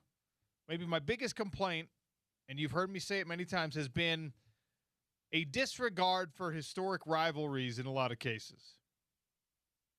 Now, I applaud any school, any university, any pair of universities that acknowledges that especially non-conference rivalries should continue, should be preserved. Last year, we had the big fight between USC and Notre Dame, both pointing fingers at each other, saying, no, that's your fault that we have canceled the rivalry.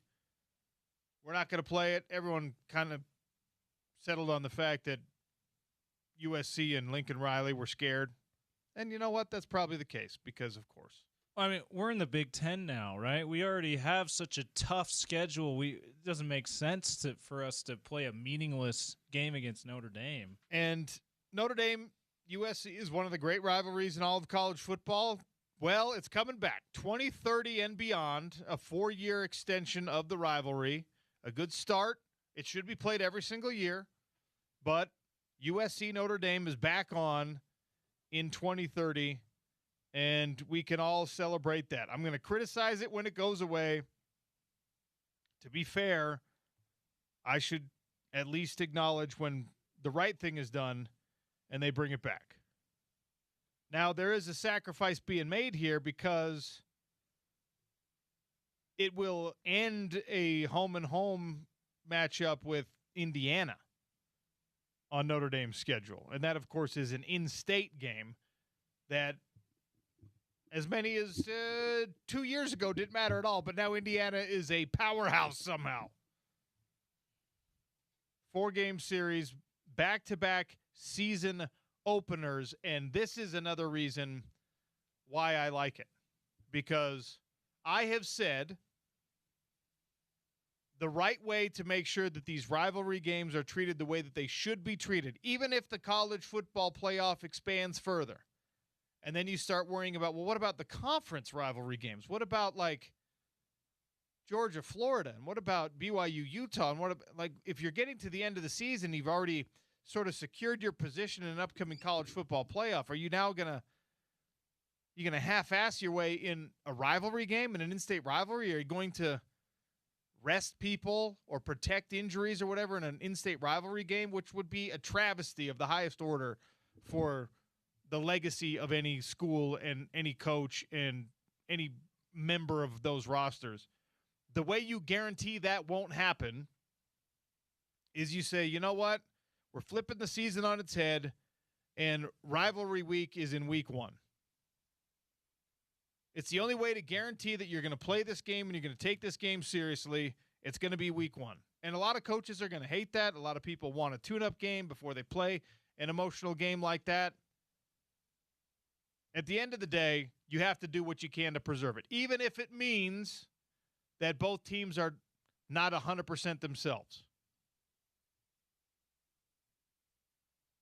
So Notre Dame, USC opening the season twice. I mean, that is – remember how we went through the schedule for the upcoming opening weekend?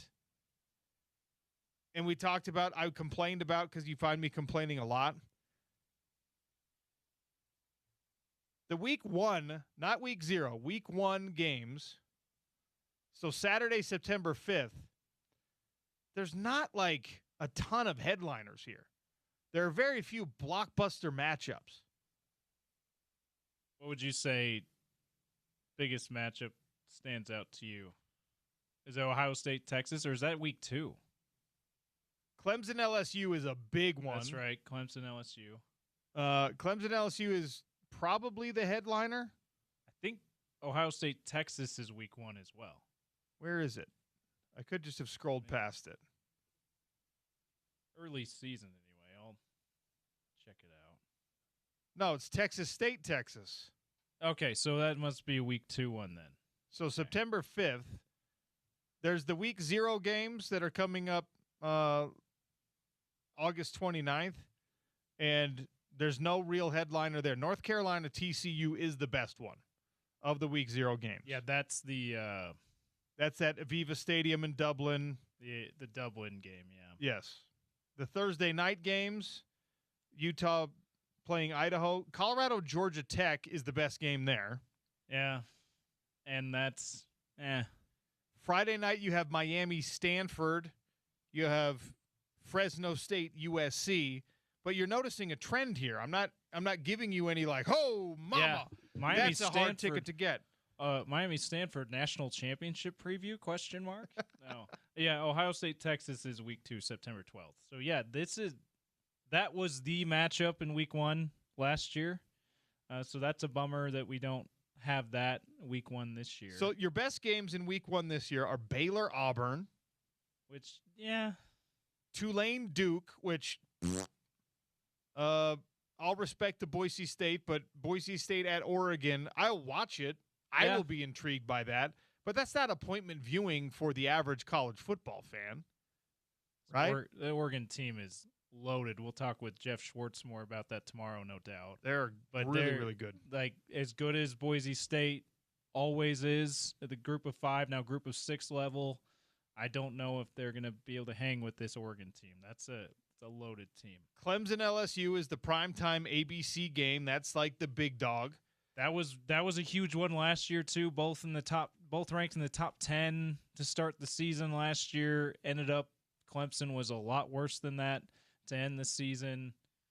LSU was too, I guess. So that hopefully that ends up being the blockbuster that we think it will be as we get late season. Like, oh yeah, that was a heavyweight matchup. UCLA Cal for the late game, the Pac-12 After Dark game. Okay. All right. Big 10 After Dark. Big 10 After Dark. Big and 10 ACC After Dark. Because it's opening weekend, you have some Sunday games. The Apple Cup. See what we're doing here? The Apple Cup is being played on Sunday, September 6th. All right. Wisconsin, Notre Dame. We'll see how good Wisconsin is. And then the Monday game is SMU, Florida State. So that whole weekend, I didn't give you just one Saturday. I'm giving you the whole weekend of opening weekend. There's not a single game on there that gets you more excited than a USC Notre Dame opening weekend game. Absolutely. Like that's as good as it gets, man. And I'm glad that they're bringing it back. We'll have to wait until 2030 before we really celebrate it.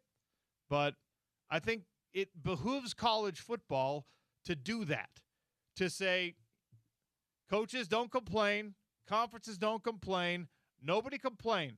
Here's what we're going to do. We are going to start the season with a big, fat, honking game, like Ohio State, Texas, like Oregon versus Alabama, like USC, Notre Dame, whatever. Just throw it out there, hit it right, and then if you have to give an extra bye as like a compensatory thing, fine. By the way, USC Notre Dame is back. Week 1 is late this year, OC, because it's always Labor Day weekend, and we're like a week later than it feels like it usually is. Yeah, because the last day in of August happens to be a Monday, so we were one day off of September 1st being Labor Day, and that's. End of August is what I think of as Labor Day weekend typically. If we're like a week later than that, this is a late start to the college football season. So Labor Day this year is September 6th or whatever? I think it's the 7th. September 7th, yeah. The Monday. Yikes. So this is why that's why August 29th you see that's week 0. That's typically week 1. Well, it's a week later this year.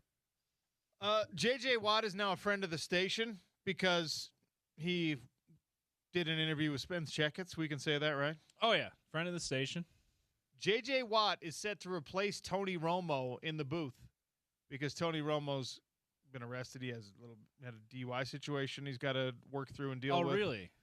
It's a PR nightmare for anyone. Yeah. So J.J. Watt is going to replace him in the booth. They say for the time being. Yeah. So they're leaving it open to, hey, if Tony gets things in order here, maybe he'll join Jim Nantz during the season. I'm not holding my breath for that. He's J.J. Watt leaving other friend of the station, Ian Eagle, to team up with Jim Nantz on the CBS booth. So there's that. Good luck to Tony getting all this stuff worked out. That's you never like to see any human going through that kind of thing, and you don't like to see people having to deal with that, but you do have to deal with it. JJ's really good, by the way. He's quickly become a really good game analyst. I don't know if Tony is going to get his job back. Which, by the way, J.J. Watt played the wrong position to know that much about football. It's respect to all of you pass rushers out there, all you defensive linemen out there. D linemen have to know the least about football compared to everyone else who plays. Well, punters. Yeah, right? Besides the specialists, we'll say, yeah. I'm sure a long snapper doesn't need to know a dang thing. But D linemen can get away with not really knowing what anyone else's job is.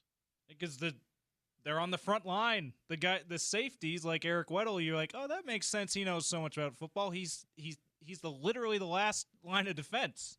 There's a lot of D linemen out there. It's like see ball, get ball. Even like super high level guys at the top, where you just don't know. If you ask J.J. Watt, though, all right, this is the call. What are you doing? He knows what he's doing. What are your linebackers doing? He knows that. What are your safeties doing? What are the corners doing? He knows all of that.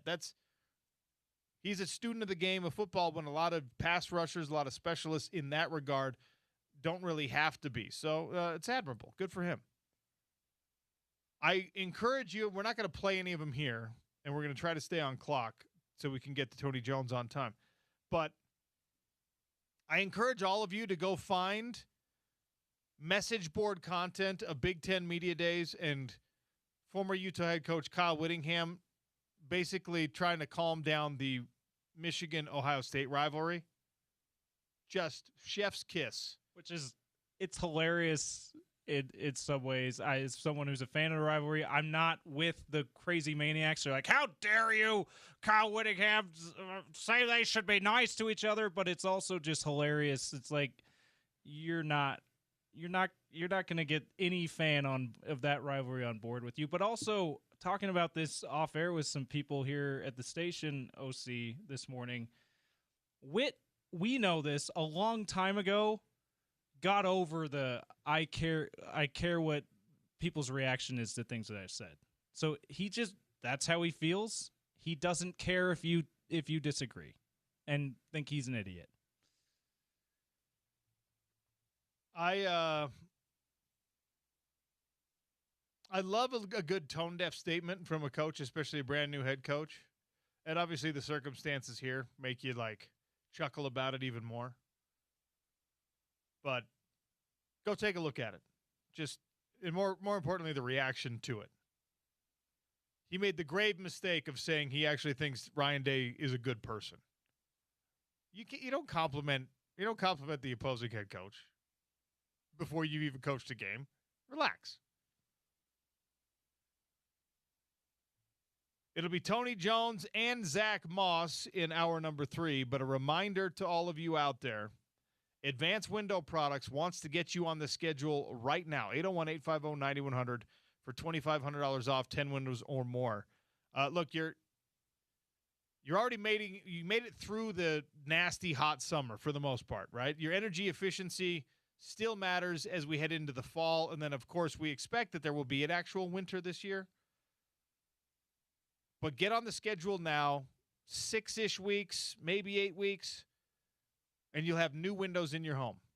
Increase the resale value of your home, the energy efficiency of your home, make your house look better, increase that curb appeal. 801-850-9100, advancedwindows.com. Nate Orchard, Jake Weber also can hook you up with the window coverings. Even if you don't need new windows, but you need to just improve the cosmetics, Not just curb appeal, but when you're inside that home, you need better window coverings. You need the plantation shutters. You need the right kind of blind. You've been hearing it from the spouse, from the significant other. Man, these things are old. They're janky. These aluminum blinds aren't what they used to be. Advanced Window Products can hook you up with all of it. 801-850-9100 and tell them OC sent you. Tony Jones joins us next. He is now going to be covering LeBron James's team all the time. We'll talk about that, the upcoming college football season, the upcoming NFL season. Tony Jones next on the Sean O'Connell Show, ESPN 700 and 92.1 FM.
Some breaking news here. James is not going to pay attention to the rest of the show because his Boston Red Sox just acquired all-star catcher Adley Rutschman from the Orioles.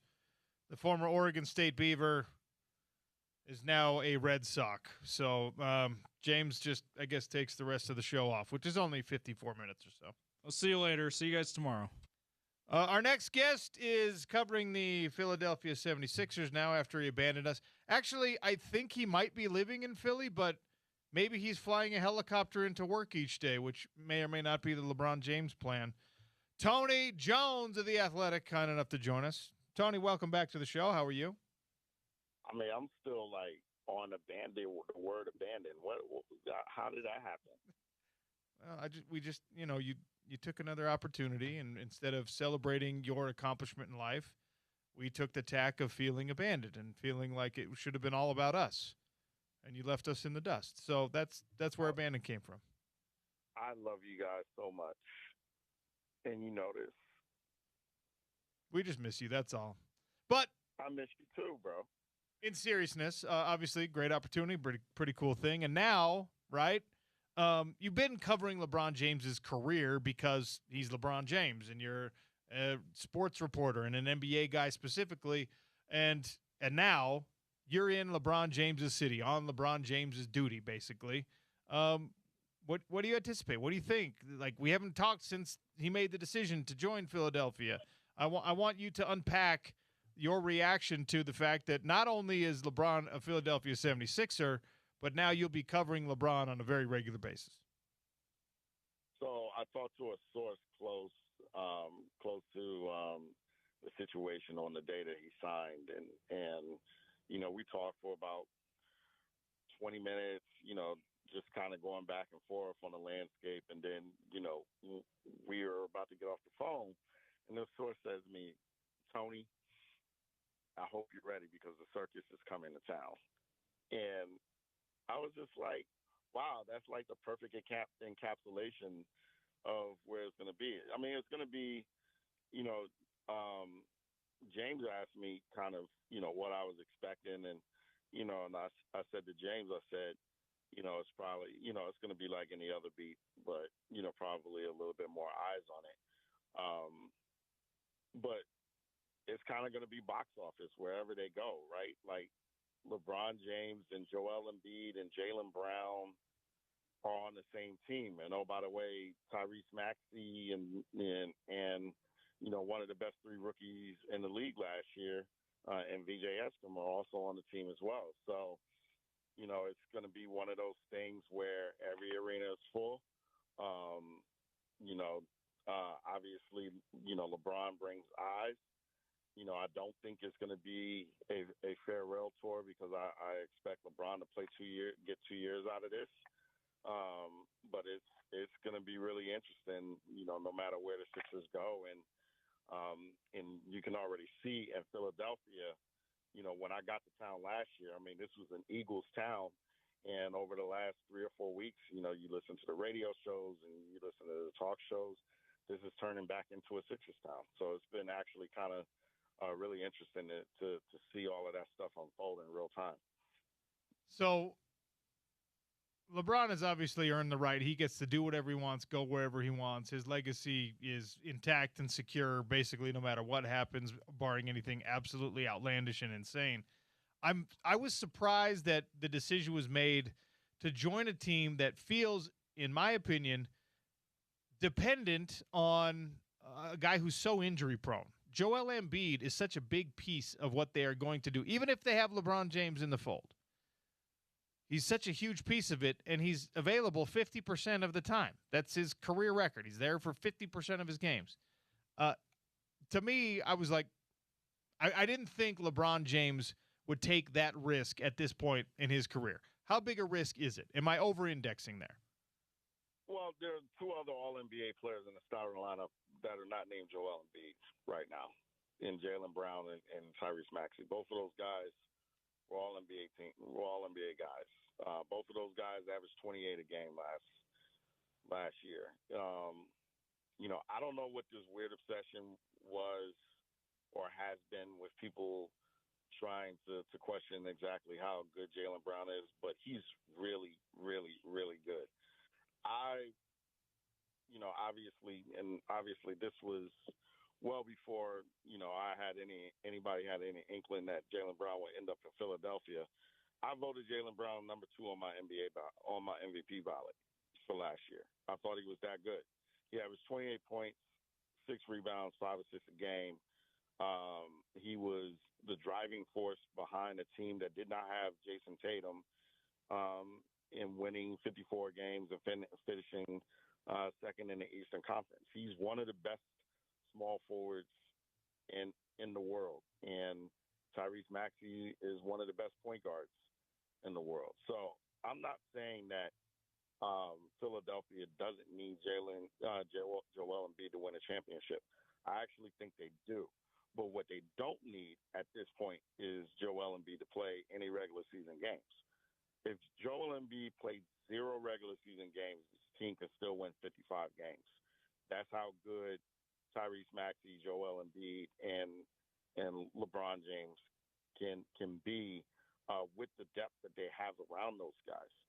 So, Joel Embiid went from, at least in the regular season, a need, a real need. He was obviously a need last year, a necessity, to a luxury. And I think that that's what the Jaylen Brown trade does for the Sixers, as well as getting LeBron James. I do think that if the Sixers are going to beat the San Antonio Spurs or the Oklahoma City Thunder, or even the Los Angeles Lakers 4 times in a series, if they should get out of the Eastern Conference, they're going to need Joel Embiid to do it, because they're going to need that kind of half-court scoring that Joel Embiid provides. But they don't really need him in the regular season right now. So, and I think that that's the biggest thing that getting somebody like Jaylen Brown does for the Sixers. Tony Jones is our guest here, talking right now a little NBA basketball. Maybe I'll pick his brain about some NFL stuff coming up here in a second. But, okay, so Philadelphia obviously helped themselves a lot this offseason, and they did it without having to spend a lot, without having to sacrifice a lot. Who else impressed you with their roster construction in this cycle?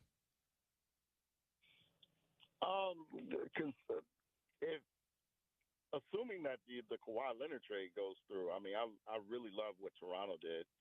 I really liked what the Los Angeles Lakers did in getting Walker Kessler's. I apologize to Jazz fans. I obviously really like what the Jazz did in the return for the Walker Kessler trade, and I thought that the Jazz made a great, if not obvious, pick in picking Darren Peterson. So I like what they did as well. But I really like, just the Eastern Conference as a whole. I think that this is going to be the first year in eons, probably 30 years, where I could probably say that the Eastern Conference, on the whole, on the collective, is better than the Western Conference.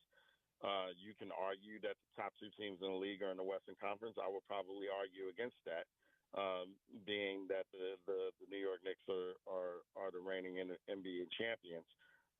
But I think that the East, for the first time in forever, has better depth than the West. Is there a new contender in the East, a new one, somebody that wasn't in that conversation last year but belongs in it in this upcoming season? Yeah, for sure. Philadelphia, that's number one, because they didn't belong in that conversation last year, but they certainly belong in this conversation this year. I go back to the Kawhi Leonard trade. If that goes through, and Toronto compare Kawhi Leonard with Scotty Barnes, that's a killer, just an absolutely killer forward duo. And I think that they belong in that conversation as well. I would, look at Atlanta, just with the depth and some of the moves that they've made, they're going to be in the conversation. But, if you look up and down the Eastern Conference, I mean, the Knicks, the Sixers, the Raptors, the Celtics are still going to be really good. The Cavaliers are still going to be really good. I think Orlando, getting Sweeney, I think that that's going to be an upgrade in coaching. And I think that they're going to be better than they were last year, or certainly more consistent. I just think up and down the Eastern Conference, it's littered with good teams who have the chance to do a lot of really good things if things go their way. You've alluded to it twice now. If the Kawhi Leonard trade goes through and Toronto can end up with him, what does your gut tell you about the likelihood of that going through all the way? I think it'll end up going through. I think like the rest of the league, I hold the sentiment that I just wish the NBA or whoever the powers that be in that situation finish their business once and for all, so that some things can start to move. Because I do believe Peyton Watson's situation is held up because of that. I do believe that Benedict Matherin's situation is held up in some respects because of that as well. So I just really wish, that whoever is running, that, investigation, that they finish up, so that the rest of the league and the Clippers can finish their business once and for all. Victor Wembanyama is hosting a bunch of his Spurs teammates in France right now. And, you read the articles and there's a lot of conversations about what great leadership he's showing despite his youth. And he's an alien. This guy's going to be the future. He already is the president of the NBA. He's going to be the future of the NBA, I think, for a while. He did not show his best self necessarily, his best player self in the finals. And I think that's totally normal. You and I have talked about it already. What do you need to see him doing this offseason? And maybe this is it to make you feel like the next version, this upcoming season, if he's able to get back there, Victor Wembanyama will be able to play more of a clutch version of basketball, be the best version of himself, and maybe take home a championship. I think that he got what he needed, which is a real dose of humility. And I think that's one of the biggest things that he needs to take into next season, because I thought it was fairly obvious that neither he or the Spurs took the Knicks seriously, and the Knicks in turn kicked their behinds. And you could say that the Spurs had double-digit leads in the first quarters, in every game. Well, NBA games are 48 minutes long, not 12 minutes long. And over 48 minutes, the Knicks were by far the better team because they won the series in 5 games. I don't think that Victor Wembanyama showed the New York Knicks anywhere close to the respect that he showed the Oklahoma City Thunder. And I thought the Knicks had a real chance to win the series. I always thought that they had a chance to beat either the Thunder or the Spurs. But I thought they had a real chance to win the series the minute that the Spurs won the Thunder series and Victor Wembanyama was on national TV, basically boo-hooing and crying real tears. And my first thought when I saw that, and I saw that celebration, because you're allowed a celebration when you get to the NBA Finals. But when I saw, the tears and the hugging and the we did it and all of that stuff, my first reaction was, do these guys and does Victor Wembanyama know that they have another series to play? And that's when I realized that the Knicks had a real chance to win that series. And they didn't approach the Knicks with the appropriate level of fear, the appropriate level of respect. I think there were always basketball players, football players. I think coaches always preach to us, you got to have an appropriate level of fear for your opponent. And Victor Wembanyama did not have an appropriate level of fear for, Karl Anthony Towns or Mitchell Robinson or anybody on that Knicks team. And the Knicks took it to him for 5 games. And I think that, the next level in his step of maturation is to have that appropriate level of fear, and to know that, to know that a championship is not won according to Twitter or according to social media or according to the betting sites. Championships are won on the court.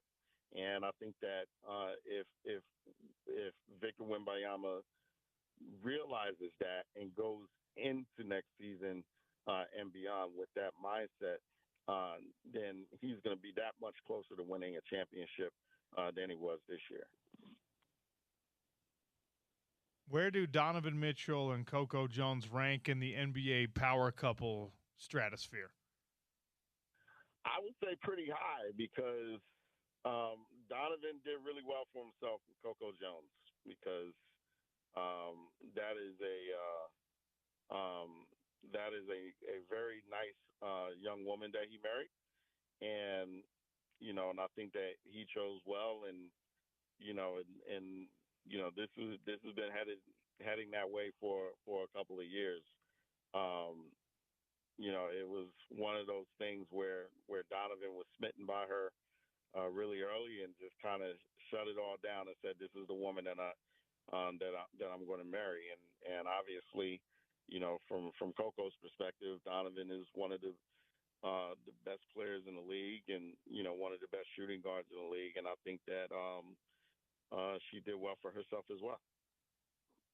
I asked Gordy Chiesa this earlier, how players getting married changes their basketball. And obviously that's a broad spectrum, but for somebody like Donovan, who you're pretty familiar with, will there be any effect on how he actually plays or the way he conducts his off-season life in a meaningful way that we'll notice on court? No, not at all. I think that, Donovan he's always been a worker, and he's always been, somebody who's continued to evolve as a basketball player, and continue to evolve his skill level. And, I think that he's going to continue to do that. And the most thing for him is that, he wants to win a championship. I mean, I asked him, I said, how long do you think that you're going to play? I asked him this last year. And he said, it depends on if I win one. If I win one, I could be done, by 35, 36 years old. But, if I don't win one, I got to play, and I got to find a way to win one. So, I think that Donovan is driven by success, and he's driven by competition. And I think that none of those are going to change, just because he got married. How you feeling about your Commanders? Not good, man. Our number 2 wide receiver is Luke McCaffrey at the moment. So,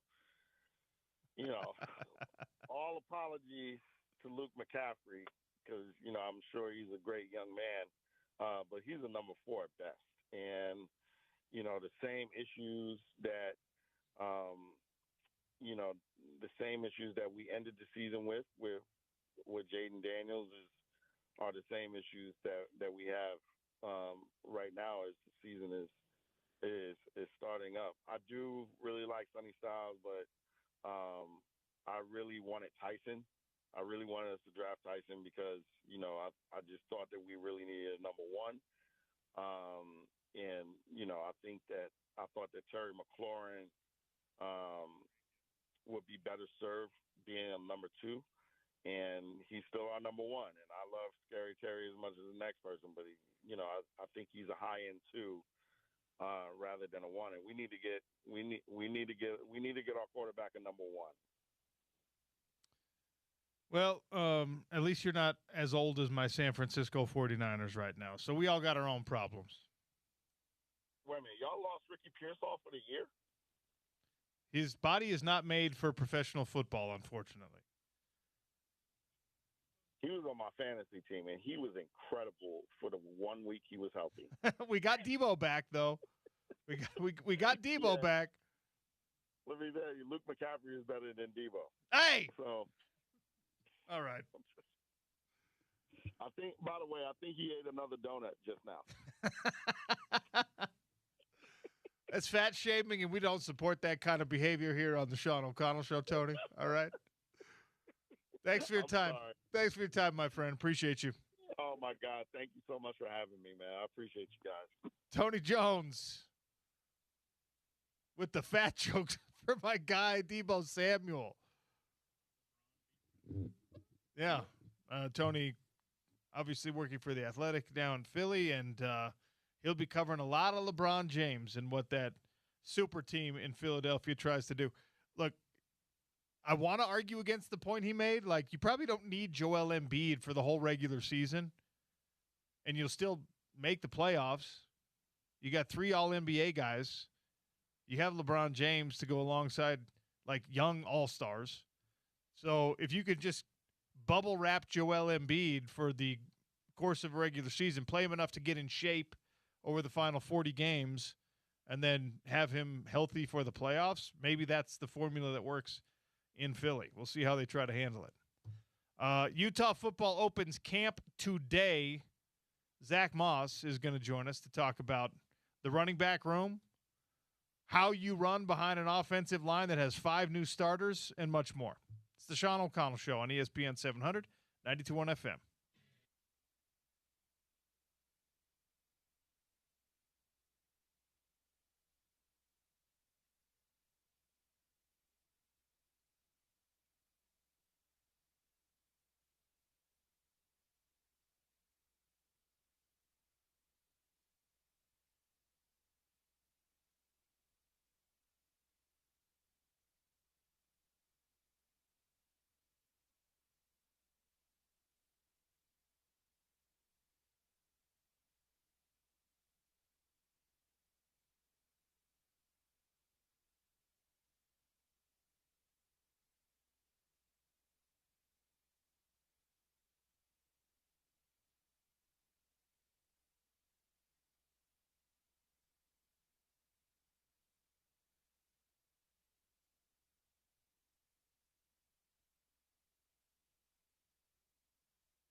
All right, Morgan Scally addressed the media for the first time in fall camp after practice this morning. You can find that sound now on ESPN 700sports.com. Shout out to our guy Porter Larson for being up there at practice. It was right when we were on the air, so James nor I could get up there to do it. But we're talking Utah football here on your home of the Utes with a legendary Ute, Zach Moss, all everything running back in his years at the University of Utah, NFL veteran.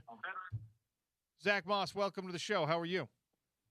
Good. How you doing, man? Appreciate you having me on. Yeah, appreciate you giving us some time and a little bit of your expertise here. I want to pick your brain about how to run behind 5 new starters on the offensive line, because that's what Wayshawn Parker is going to have to do. That's what Daniel Bray is going to have to do when you're heading into a situation where you even have to replace a couple of starters. It can get interesting. As a running back, what can they do to help out this offensive line, whoever those 5 starters are? I think, the main thing is just, building a connection with those guys. Obviously Bray and Parker playing as much as they did last year and playing with some really good guys on the front, just kind of lean and give some of that experience that they were able to gain last year, and try to just continue to communicate and connect with those guys so that way, they can kind of start seeing the field as fast as they can. With it being their first time getting as much play time and being counted on the way they are going to be counted on this season. So obviously you had really prolific years at the University of Utah, and there's always a debate whether or not you want to have a bell cow back or you can do this by committee. And I already mentioned Wayshawn and Daniel Bray. You got Chavez Soto coming in. There's Hunter Andrews is going to be part of the run game. Obviously, you've got Devin and Bird, who are both going to be part of the run game as well.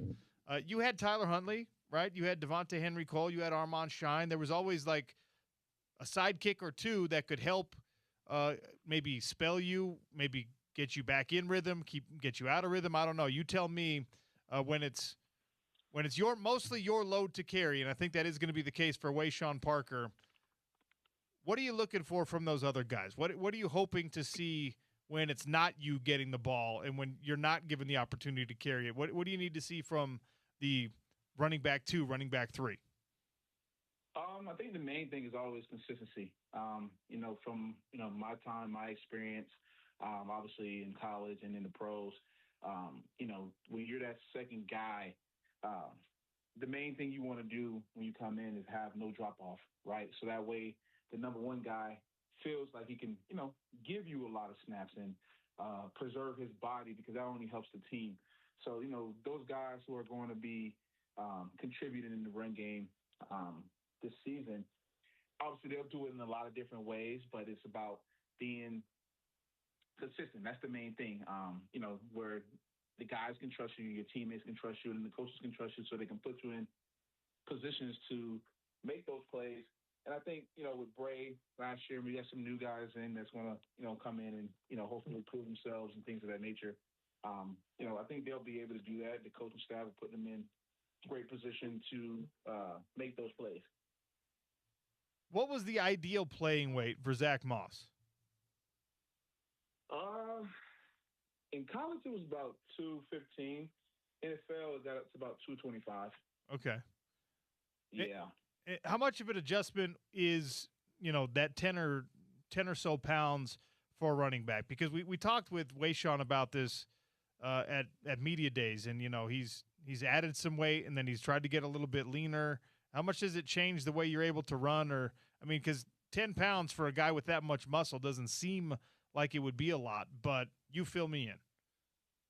Yeah, depends on how you train yourself and how you put the muscle on. I think that's the biggest thing. For me, it was about continuing to stay explosive. So even with the added weight, you train, twice as hard to continue to be explosive and keep your speed, your lateral quickness and things like that. So, as long as you still have that, it almost doesn't even feel like a big difference. So I think as long as he was able to do that, that'll be the main thing when I look at it. Zach Moss is our guest here on the Sean O'Connell Show, former Utah running back, former NFL running back, talking about camp opening. One of the things that we've been debating, and it's all speculation at this point because it's a new offensive coordinator, it's a bunch of different bodies, is dividing up the touches, right?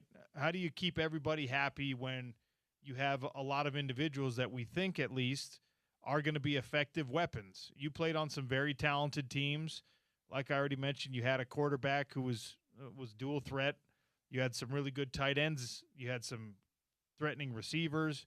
You had guys in the receiver room that could also take the end arounds and they could run the ball. You had Britton Covey who could do basically anything on a football field.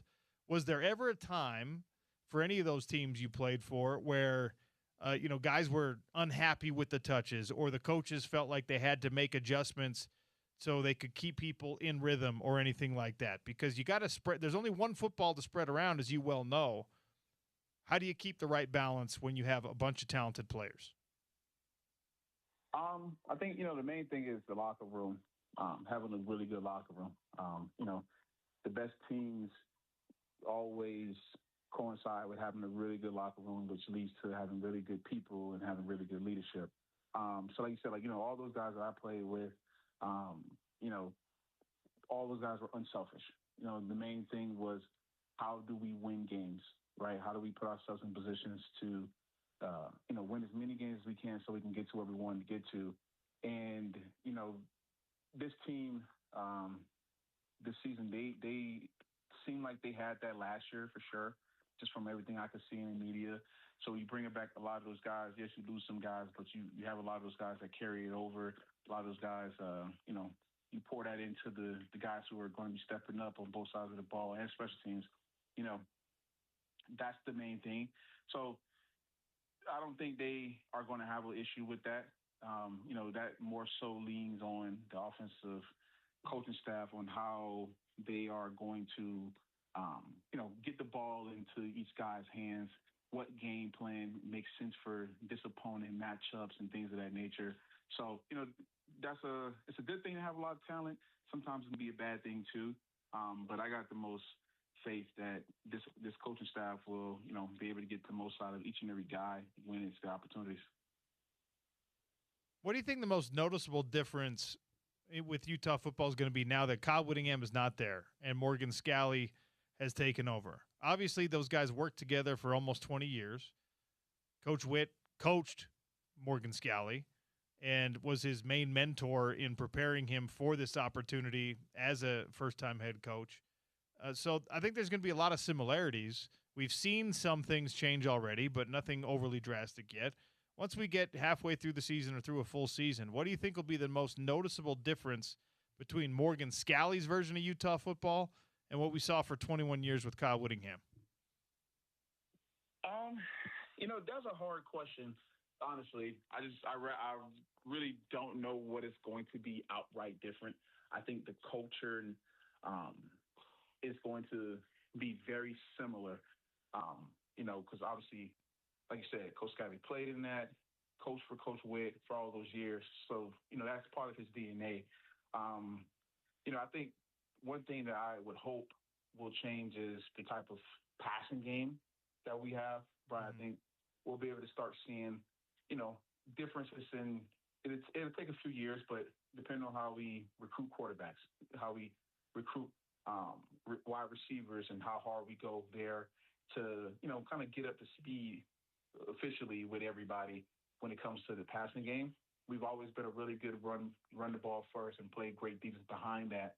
But now the league, football's a lot different now. So, we got some really great offensive minds and stuff like that. So I think that would be the biggest difference is, and I think Scalley has said it before, right? The creativity in the offensive, passing game and, allowing some of those explosive plays. That allows the defense to also play a little bit more freely when you have a offense that you believe can go down the field and score in 4, 5, 6 plays. As a guy who just missed the NIL era, right? What's it like talking to the guys now? How different is their decision-making process, their priorities than so? Because you're the same age category, right? But they're they're living in a different world than you and your teammates did. They're dealing with an open transfer portal. They're dealing with, the ability to maximize name, image, and likeness, to legally get money, all that kind of stuff. And so there's not a generation gap between you and the guys that are making this money now, but there is a rules gap between what you were allowed to capitalize on and them. So is there a big difference when you have an opportunity to get close around the guys? It's a difference, for sure. I think a lot of the guys that are, in it right now, they're trying to make the most out of it. So, I'm one of the players, like you said, I missed it by a year or two, whatever it was there. But I was very happy, that the guys are able to make, money off of their names and things of that nature. So I think right now, everybody, on these teams currently in the last 2-3 years that I've been around to some degree, they're just trying to make a name for themselves, right? I think the hard part is when I'm around like the high school kids, you know what I mean? And I start seeing and hearing conversations and parents as well, right? It's almost as if, for me, it was always NFL or nothing, right? It was a different type of commitment level versus now these kids almost just want to get to college. Sure. Right? Because you can make so much money.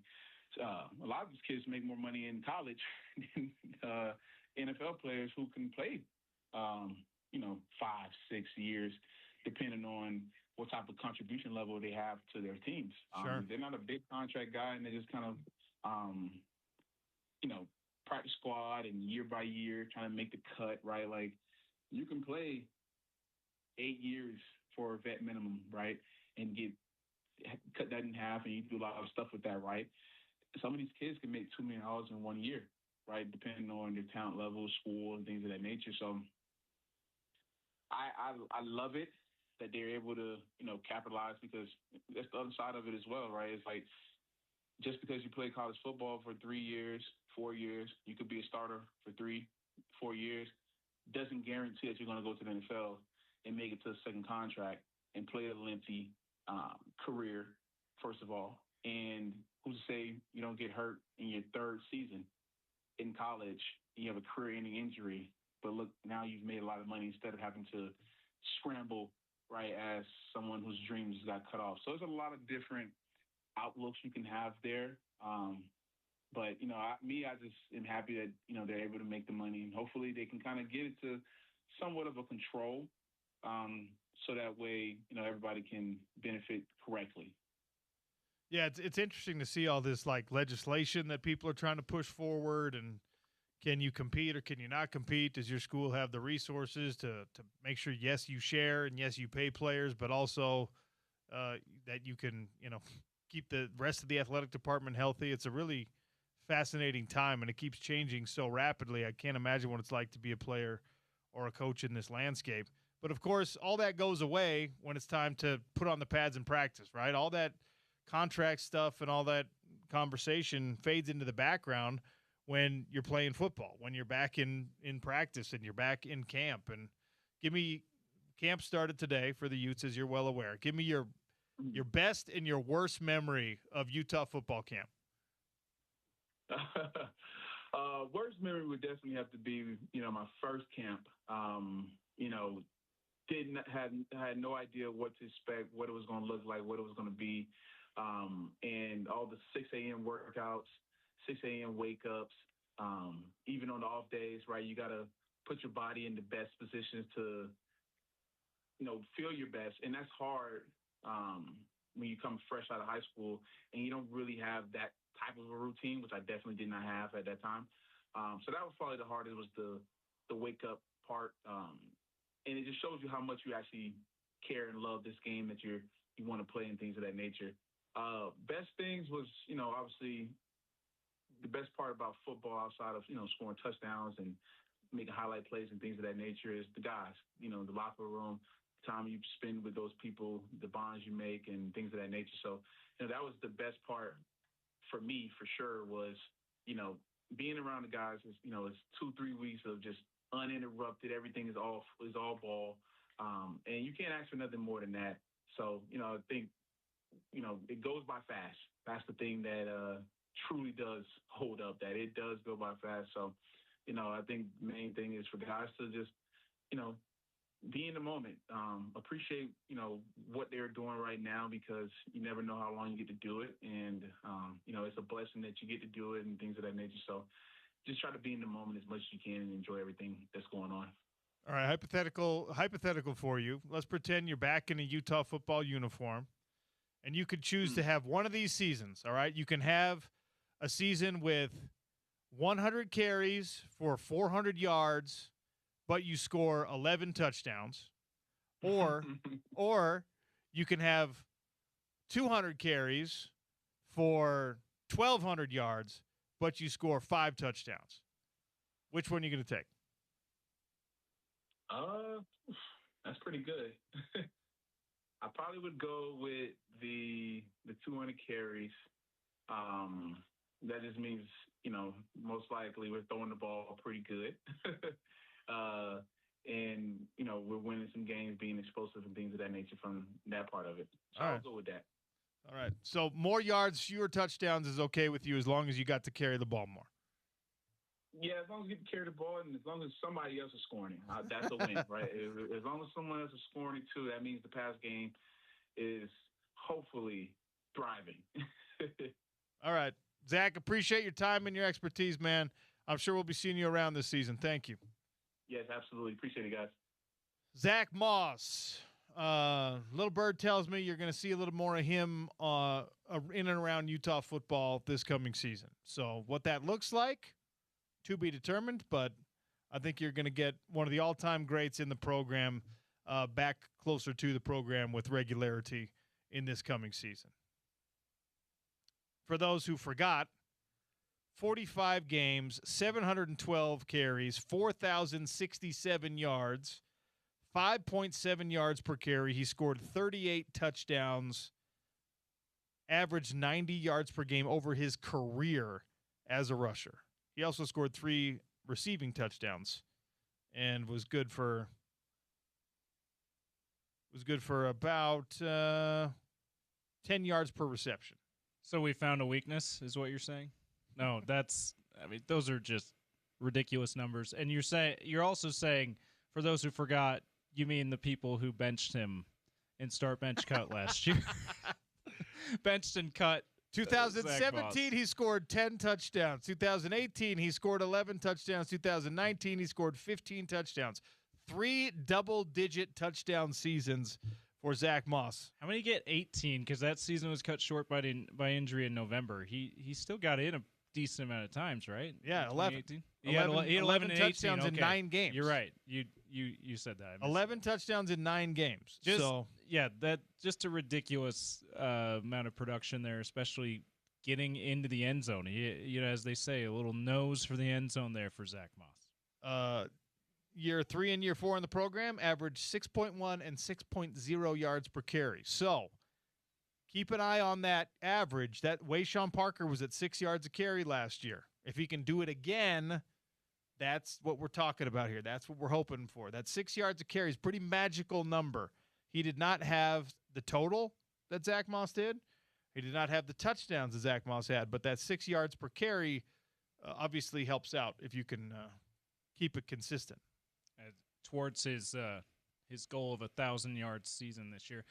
Also, I got to think that his goal of topping his fellow high school alum Devontae Booker's single season mark for Utah, which is not a single season rushing record for Utah, but he knows Devontae personally, so he knows Devontae's best year as far as rushing yards go, and he talking a big game last year. He's going after that record. So 1,000's just the first goal, and then he wants to beat the other Utes great Devontae Booker.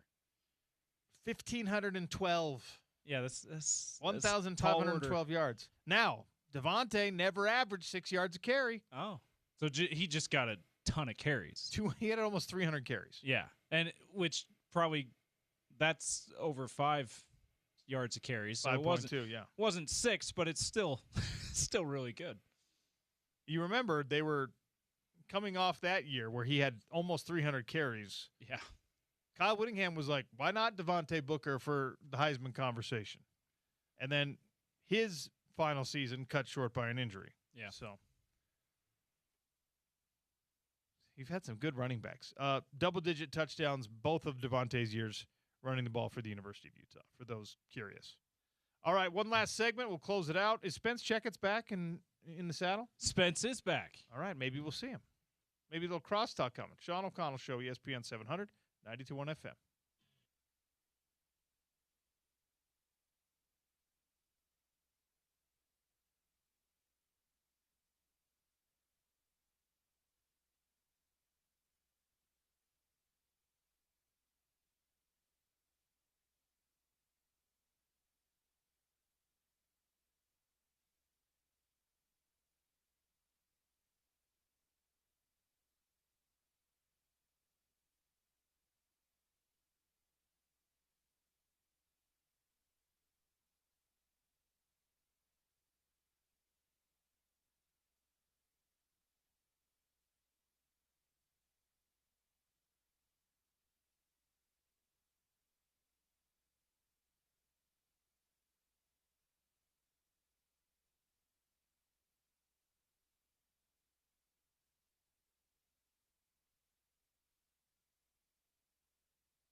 Sean O'Connell Show, wrapping things up here on ESPN 700 and 92.1 FM. The Drive with Spence Checketts is next here on your home of the Utes. Football season is back. Utes are in camp. Post-practice sound is available at ESPN700sports.com. You can also find it on the ESPN 700 app. We had a great conversation with the Utah football legend Zach Moss, just barely. My question of the day, 877-353-0700, was, The position battle you are most intrigued by, that you are paying closest attention to in this football camp. Now, your insights are going to be limited, right? They're not going to tell you things they don't want to tell you, but there will be some sharing. Offensive line, you have questions. The safety position, while I think you're in a good spot personnel-wise, how does it actually look? Who's starting? Who are they using in specific duties? Running back number 2 is an interesting one. The tight end spot came in on the text line at 877-353-0700 for the position battle you're most looking forward to watching. Wide receiver room, we keep hearing about the room. Hey, this wide receiver room, this wide receiving core is as good as we've had. Well, what about wide receiver 1, wide receiver 2, slot receiver? 877-353-0700 if you want to weigh in on the position battle you're most intrigued by.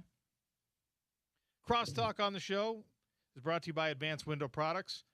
$2,500 off 10 windows or more from Utah's #1 window replacement company. A lifetime warranty on those windows. Nate Orchard, Jake Weber and company will hook you up. Spence Checketts is back. What a pleasure to see you. I was just nervous as to whether or not the key card was still going to work when I came in today, but it did. I was able to park, walk in the building. That's good. Getting some carpet cleaning done, it looks like. Some long overdue carpet cleaning. But, yeah, after a week off, good to be back and good week to be back as camp is going. We always have these unofficial, like, quote-unquote, start to the college football season, Big 12 media days. And then when camp gets here, for me, it finally feels real. Yeah. You know, Big 12 Media Days gives us a lot to talk about depending on who says what. And there was a lot to talk about, certainly as a result of that experience. But now we can start to put the offseason behind. And, you know, I was thinking about this morning.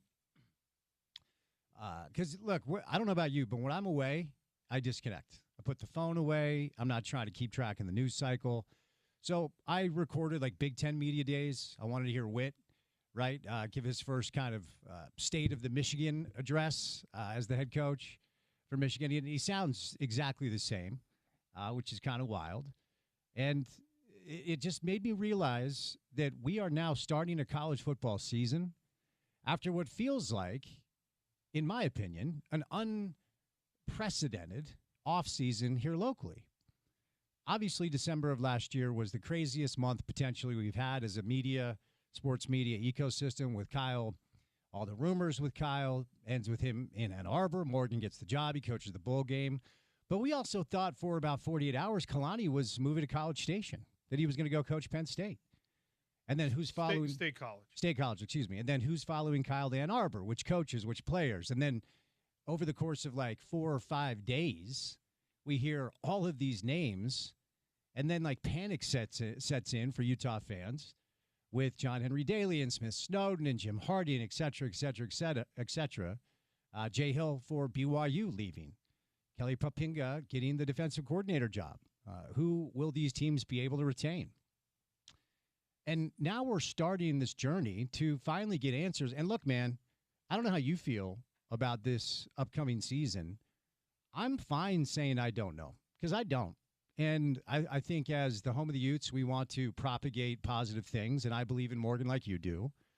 But I'm not sitting here on August the 3rd willing to anoint or dismiss, because I just think there are so many things we don't know right now. Yeah, I'm happy. I'm very comfortable with I don't know. There's an acceptable range for me in the I don't know space, where like I don't know 8 wins is still acceptable for me. I don't know 10 wins is a smash hit. I don't know 6 wins, and I'm going like, oh, crap, what happened here? Because the way the schedule pencils out and the way that your roster still looks, even after some departures, for my money, like you should be at that threshold of like, hey, we got a really solid season. This is good building blocks, something to start off with, and then hopefully get better from there. But, yeah, the I don't know thing is the correct assessment, because we don't. We have a good idea of what Morgan is able to do when he has weapons at his disposal. We saw him in a bowl game, right? That was a really good offensive line, but not a fully stocked offensive line. You had an incredibly productive day that day for Devin Dampier and company. Like, hopefully that's what it looks like this fall. And if it does, if that is what you get from Morgan Scalley coach team, that's a really good team. Yeah. Some of that personnel is gone. So I don't know is totally acceptable. Well, and the reason I like to kind of set expectations across the marketplace, at least for the people who listen to the station, is that if you exist in the space of curiosity and leave your mind open to possibility, then when you're pleasantly surprised, it feels a lot better, because I'll take you to last offseason. Jason Beck gets hired. I don't know. I don't know if the guy can call plays in the Big 12. He's been in New Mexico. I don't know. Devin Dampier, 12 touchdown passes, 12 picks. Can he play quarterback in the Big 12? I don't know. There was a good chunk of, I don't know, like people were disappointed, though. Yes. And there was a good chunk of people who were like, Jason Beck. Right. New Mexico QB. But there were also a good chunk of people that are like, this is a home run hire, man. Yeah. Tell you what, I've been watching Devin Dampier tape. No, you haven't. And then you leave it open. I don't know, and you're pleasantly surprised, and it's the second best rushing attack in the country. Yeah. And I still, and I've heard you say this. Utah football had a really good season last year. I think a lot of people just forgot because they lost to BYU and they lost to Tech, the two games that they really needed to get. And then the offseason was so chaotic that it lost in the shuffle is, I don't know where I would put that as Witt's coaching job, maybe a top 4 or 5 coaching job. They won 10 games. It was a good season. Yeah. You know, and so the expectations he set, I'm sure Morgan is bullish, believing that he will meet and then set his own expectation. But I think it's very reasonable to expect this season some games that fans are going to be a little bit frustrated about and wonder whether or not this is the right direction, because that's what fans do. So I don't know about you. I'm just going to do my best to preach patience. I'm not going to put my stamp on this thing with anything that I don't know for sure, because there are so many things that we don't know about. Kevin McGivern, maybe, but I don't know. And if he's able to replicate 70 to 80% of what Jason did last year with a historically special group up front, that would feel like a win to me. The rush defense at the end of last season was atrocious. Everybody says, oh, you just assume Utah's defense is going to be good. Did you watch the K-State game? Or the Kansas? They got ran over a few times last year. There's some things that need to be fixed before we talk about this team as a potential Big 12 championship contender. There were more 200-yard rushers in those two games against Utah defense than in the decade previous. Yeah, it was wild. And look, it helped that Utah was able to run the other way just fine, and that added to the dynamic. But I think they finished 7th or 8th in the conference last year in rushing defense. That's not going to be good enough. That's not what Morgan wants. So I think there are plenty of questions that deserve to be asked. And then, like you, I will give Morgan the benefit of the doubt because I believe that he is the guy for this time. But you just lost one of the top 10 college football coaches in the country. He's coaching in Ann Arbor now. It's only an expectation that it might not look the same right away. And hopefully, eventually, it doesn't only look the same, but it looks better. But it might take some time. That's fine. Stay tuned for The Drive with Spence Checketts. Thanks for listening to the Sean O'Connell Show. We'll do it again tomorrow on ESPN 700 and 92.1 FM.